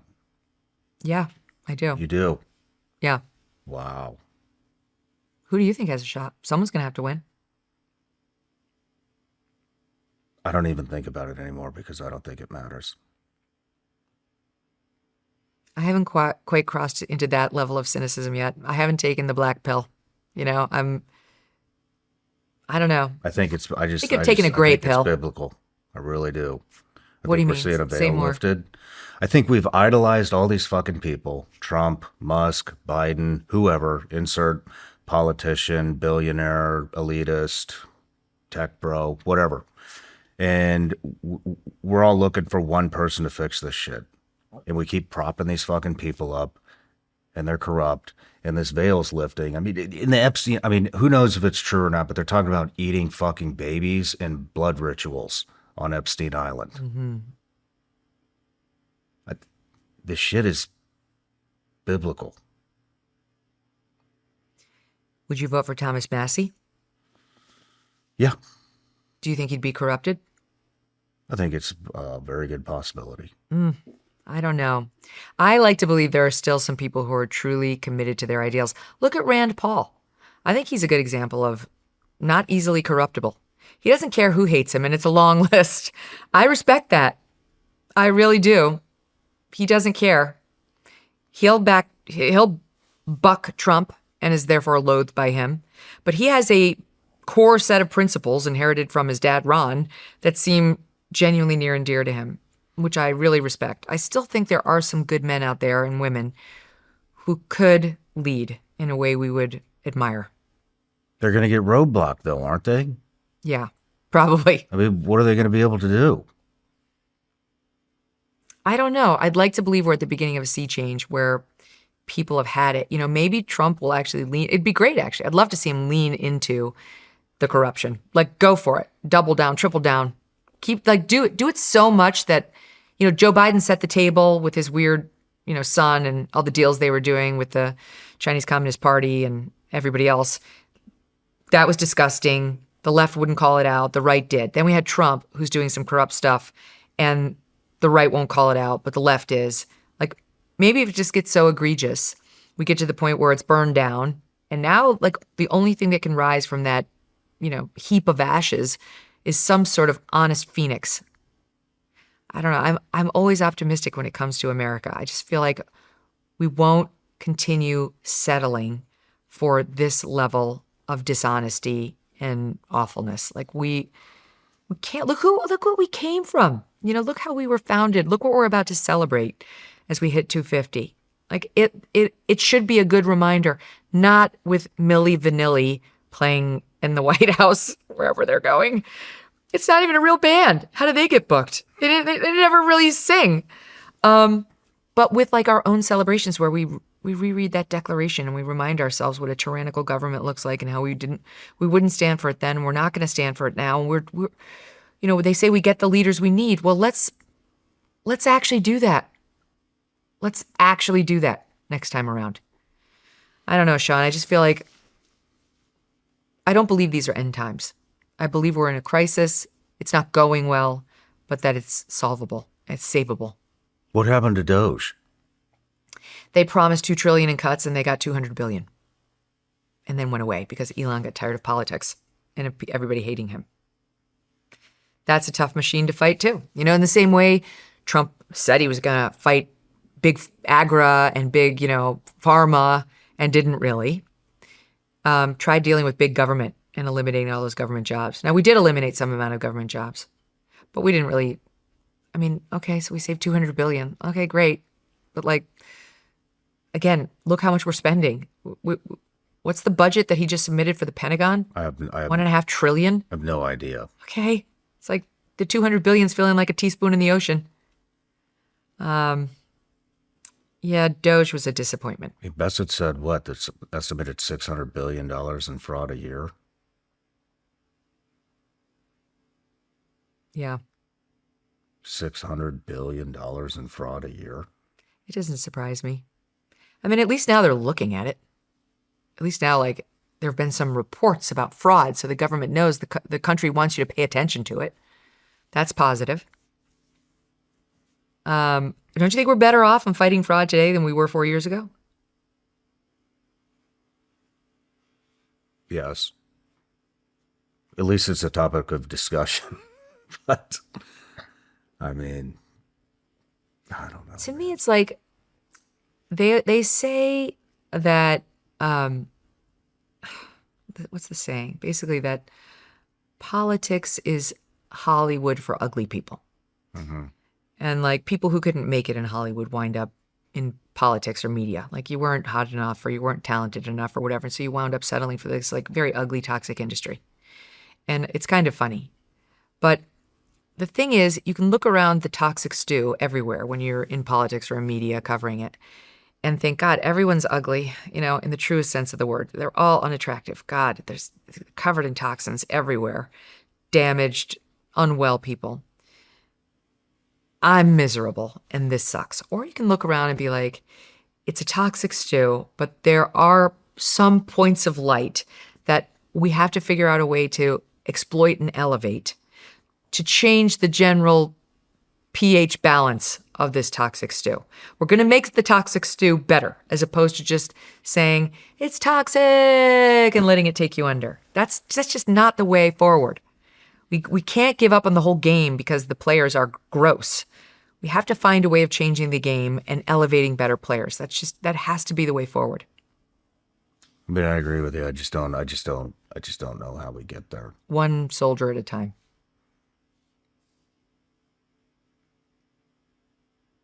I don't know. I just look at everything that's happening, and U.S. dollar potentially getting thrown off world reserve currency. I think it's Well, we're a nation. I think it's going to happen. Yeah, we're a nation in decline for sure. There's no two ways about it. I mean, China's already the world superpower. Like, I don't know if anybody's paying attention, but they are. Their economy's growing far faster than ours is. Their trade is huge. Like the exports versus the imports. We're making it easy as hell for them to come here in the United States and buy up our land. Guess how much land we owned over there? None. Guess how many university students we have over there? None. Who would want to go? But my point is simply there's just such a gross imbalance that no one seems to care about. So it's already, that ship has already sailed, even militarily. They used to have no ships. It wasn't so long ago they had nothing. Their military was like basically non-existent. Yeah. Now it appears to be bigger and stronger than ours, or on its way. And we continue to enable them. So yeah, we are definitely going to lose our status if we haven't already. We pissed everybody off. We pissed Europe off. We pissed Canada off. We've pissed the Middle East off. We've pissed Asia, obviously, fucking hates us. Russia and China. I mean, but now you we're talk about it like around. it's just not solvable. Like that's, so what happens? It's end times? I don't know how do you, I can't blame anybody for not wanting to do business with us and for leaving because we're not stable. True, but that doesn't mean we can't reverse some of these policies and courses. Like the Canada thing. Like you're very focused on Canada. I read this shit and I'm like, I hear it and I'm like, that's probably bullshit. And then I look it up a little bit and I'm like, oh my God, we're punishing them. We're threatening them with 100% tariff for dealing with China, but we fucking denied the pipeline to come in here. Like, what is that? Yeah. Of course they're looking at us like, look at these fucking people. What are they doing? We offered them this shit and they didn't want it. And then 4 or 5 years later, they're like, we're going to slap you with 100% tariffs because of this. Yeah. They got to be like, what the fuck do you want us to do? Well, they are. That's why the prime minister made a speech about how this appears to be a new world order where the United States is really changing its posture in the world. It's not friend of the world. It's not the world's greatest ally. It's certainly not the world's protector. It's every man for himself. Noted. Yeah. And then now this thing with Cuba. Yeah. You know about this? Yeah. Polymarket says there's a 49% chance that we strike Cuba before December 31st, 2026. 3 million plus in trading volume. The crowd is nearly split. 49% chance the U.S. carries out a strike on Cuba by the year's end. The U.S. cut off Cuba's oil supply in January after capturing Venezuelan President Nicolas Maduro. And the island has since faced widespread blackouts and fuel shortages. President Trump has publicly stated the U.S. could take over Cuba. On March 19th, the head of U.S. Southern Command told the Senate the military is not rehearsing an invasion. But we are sending it sure as fuck looks like a bunch of military assets down there. This is exactly what we did before Iran. Yeah. Well, and so far our efforts to topple the government via, total economic shutdown have not worked. Although it could be. Nobody knows what the hell we're doing in Cuba because Trump hasn't told us. He just keeps saying, I believe I'll have the honor of taking it. So what does that mean? It means we're going to invade it. Does it mean militarily? Does it mean we're just going to increase that, dial up the economic ratchet? They're already in 23 hours of darkness there. They have no oil. We basically forced this by cutting off their oil from Venezuela, which I think was part of our plan. But so far, the regime hasn't collapsed. The people haven't ousted anybody. Now we appear to be getting ready to do a Maduro on Raul Castro, who's 96 years old. And no longer in power. I'm not exactly sure how that's going to make them come begging to us on bended knee. And also it's going to be a lot tougher. But anyway, we are moving all these military assets to the region. And it does look like a preparation for something. But what does it mean? Like, I don't even know what it means. So what? Our troops could, quote, take Cuba, I think, pretty easily. It's not going to be Iran. They're in very bad shape there right now. But then what? What are we going to do with it? Is this going to be a new state? Like, we run it? Because right now, we can't seem to run our own country. Honestly, people can't, they can't get to work. The roads suck. The bridges suck. We can't get into university. Everything costs 3 times as much as it should. Young people can't get jobs. Young, well-educated people cannot get jobs. They can't pay for their health insurance. They're very worried about their groceries and their gas prices and so on. The crime, we can't run our own country. Now we're running Venezuela and Cuba? We're going to run Cuba? Like how? How's that going to go? Who's going to run it? Like who exactly? Maybe they're going to turn it into the Gaza Strip. I mean, at least make it a big real estate At least deal. Cuba's really beautiful. Like I don't know. So we're going to bomb Oman and we're going to invade Cuba and take it over and maybe make it the 51st state. I don't know, Shawn. The president won't tell us. And it's disrespectful. Like we have the right, before we send our men and women in uniform in there, to know what is the mission. Because we just went through this. We just went through this in Iran. And your attempt to stay nebulous on it didn't pay off. You were forced to offer reasons anyway in the 2 weeks after the invasion because people were pissed. What are we doing over there? So he tried to sort of throw darts at the board and say, it's this, no, it's that, it's regime change, it's the other, it's the nuclear thing. It didn't work. They've been our enemies for 47 years. Yeah. Well, we're fucking funding one right now, the Taliban, which is where that flag came from. And we're sending them $40 to $80 million a week. That thing's amazing. We're literally funding that fucking enemy, but nobody gives a shit. And they're going to listen to this fucking crap that he says about Iran being our enemy for 47 years, which they were. A lot of my friends have been killed by her. Yep. Well, that's what he was banking on, is the American people's empathy for our own guys. And we have a long memory for the Americans who were killed by Iranian-backed funded IEDs. It's not what it's about. Otherwise, we wouldn't be funding them. Correct. It's definitely not what it's about. And we're not going to know. Cuba, we're going to wake up one day and there's going to be an announcement that we took it. And like Midnight Hammer. Yeah, but like we just decided to do this. We don't have a plan. There's no long-term plan. There was no long-term plan on Iran, and I don't believe there's a long-term plan on Cuba. You know, the best thing we have going for us there is Marco Rubio seems to have been focused on Cuba his entire life, so maybe he'll at least say, yo, we need to have a really good plan for after we send the troops in and take it. Because I don't think Trump really likes the follow-through portion of the invasions. You know, he doesn't really like having to deal with the remnants of the bombs.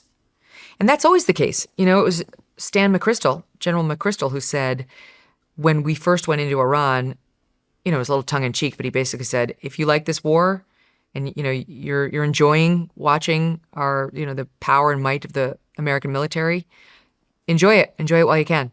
Because the bomb-dropping phase of the war is always the best phase. It doesn't get any easier or better from here. And boy, did that turn out to be true. Look at us now. It is a quagmire, and we don't know how to solve it, and we don't have the upper hand, and the Iranians know it. So maybe the solution is to go start something in Cuba and see what's... I don't even know. Just to get a win? Yeah, that's how it's looking. Like, that's a spike the ball in the moment, in the end zone moment for him, potentially, because it's not like Iran. It doesn't have 90,000 people in a like strong fucking like group of insurgents who will never give up. It's a different kind of, it's more traditional in its military defenses. And the American military can handle that, I think, more easily than it can handle the nonstop drone supply. And, you know, instead of using a nuclear weapon, they found a nuclear option, which is the Strait of Hormuz. I don't think that's available in Cuba. I have no idea. I'd love to hear somebody spell it out for me. I actually don't want to talk about Cuba. I don't want to think about Cuba. I'm with Sarah.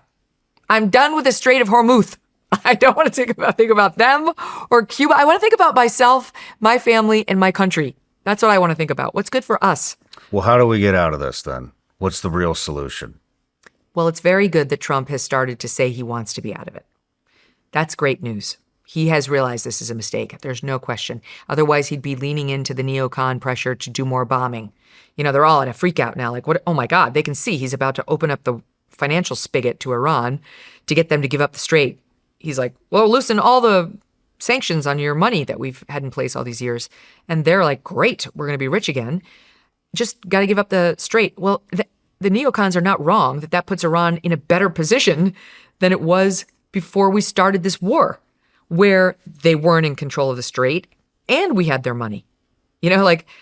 Now how are we better off with that deal than when we were sitting across the table from them? They didn't control the strait and we still had their money locked up and we were just negotiating about how little nuclear they could enrich. Trump would give anything to be back at that deal right now. They won. So, well, yeah, look, it's good that some of their military assets have been decimated. I'm not against that. They're not good people. They've been killing our people. So, I'm not against that. But, that's somewhat better.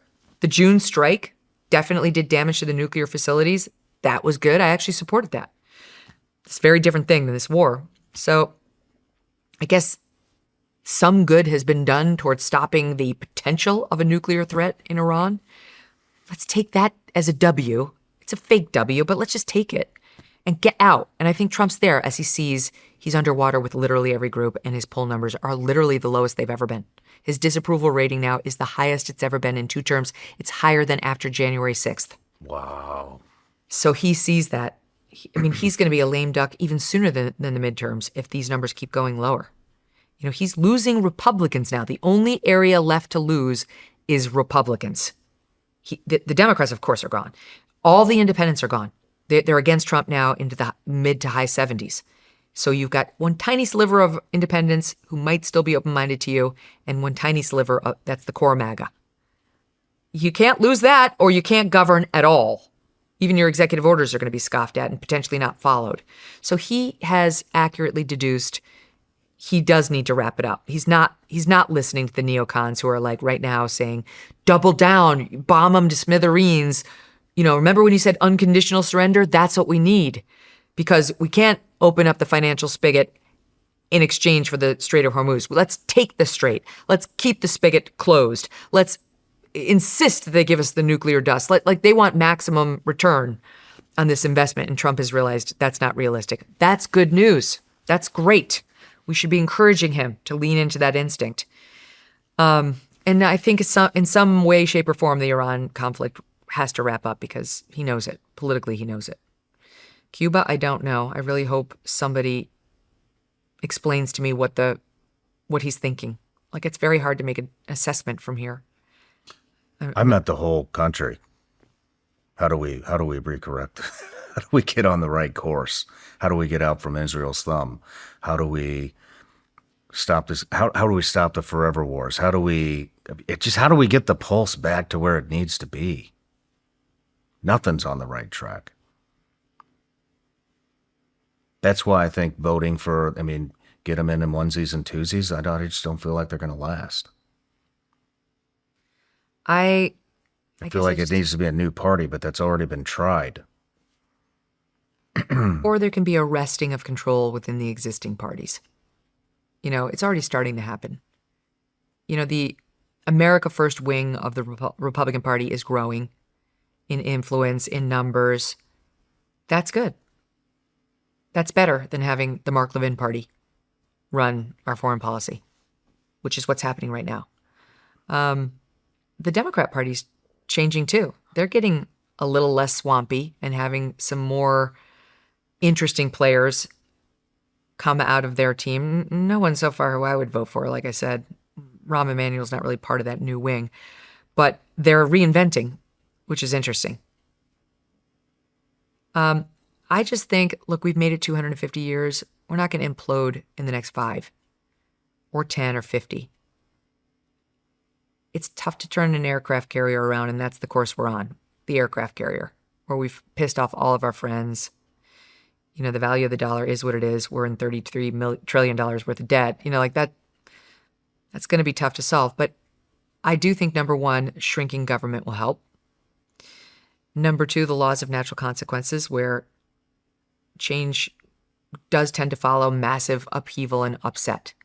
And people are feeling that. The Iran war was a bridge too far for millions of Americans. I do think the neocon era is done. We thought it was done with the election of Trump. Clearly it wasn't. But I do think the answers on those questions are going to be very clear deal breakers in the next election. No one who starts talking about their commitment to Israel has a chance in hell of getting elected. They just don't. So don't you think Israel would just pay them to not talk about it until they win? They're not going to have a choice. It's going to be shoved in their faces by the media. Crenshaw thing. I fucking hate that guy, but everybody wanted me to bring his opponent on to crush him. And I was like, I'm not. I don't care how much I can't stand Dan Crenshaw. I'm not bringing his opponent on. I don't know shit about him, and I'm not going to vouch for him just because I hate this guy. And sure as shit, he gets in there, and the first thing he does is start spouting his fucking allegiance to Israel. Oh my God! So thank God I didn't do that. Yeah. But that's what I'm talking about. I didn't hear a word about that shit until he won. Yeah. I just don't think you're going to get away with that anymore. Not with these approval ratings within the Dem, Independent, and Republican parties now. It was never an issue before, Shawn, especially in GOP politics. Trust me, I've been near or in them for a long, long time. And there was zero downside to saying that you were 100% pro-Israel in the Republican Party for my entire time at Fox News and beyond. Zero downside. That's why you've got so many statements by Ted Cruz and others like, there is no daylight between me and Israel. I hope to be the number one most loyal to Israel senator there is. Why would you even say that? Because there was no downside to that as a Republican. It was always like the weird Democrats who loved our Muslim adversaries who hated Israel because they were anti-Semites. That was the narrative. And the Republican Party was always like, Israel's the only democracy in the West that they're fighting the same enemies we are, that they have the same values, Judeo-Christian, that, that's a stronghold for us too, that they cooperate with us on intelligence. And a lot of that is true. I mean, they did cooperate with us on intelligence. And, we've paid a very high price for that. It turns out some of those Middle Eastern Arab nations or Muslim nations may not be quite as hateful and dangerous to the United States as we were led to believe. Mm-hmm. It's not to give radical Islam a pass. I'm against it. But there is a version of Muslim statehood that we can work with, and that doesn't need to be demonized as entirely bad and an enemy. You're not allowed to say that. That's a no for Israel. They're already talking about, what about Turkey? Yep. Might have to invade Turkey. Okay. Trump's latest greatest idea is to force Saudi Arabia and all these other countries to join the Abraham Accords. He says Iran's going to join. Oh, okay. Cool. Wow. Yeah. Just the utter nonsense. But I just think these issues are now front and center in the Republican Party in a way I've never seen before. I don't think. I know that's the case. It's going to sound very different the next big election, 28, the presidential contest, where we flesh out the issues. Trust me, I've been there on the debate stage with these candidates where the media and the candidates get to decide what's important to America. And they are driven there by the populace and what messages they've sent. And Israel's 100% going to be one of those big issues. So I hope so. Man, it's one of the few bright sides of this whole thing. All right. Well, I hope you're right. I'll come back in late 28 Sounds as we're getting close to the election. Hopefully we have some decent candidates. And we can fact check this entire segment. We can talk about what predictions came true if we still have jobs. We'll have jobs. If AI hasn't replaced us. I already put in an application to be a trash man, so. Smart move. If I get replaced by AI, I hope she's a lot younger and more energetic. Man. Well, Megyn, I really appreciate you coming, and this was an awesome conversation. Thank you. Thanks, Shawn. It's great to see you. Thanks for all the great work you're doing. You too. Everyone loves you. You too. Let's go blow some shit up. Cool.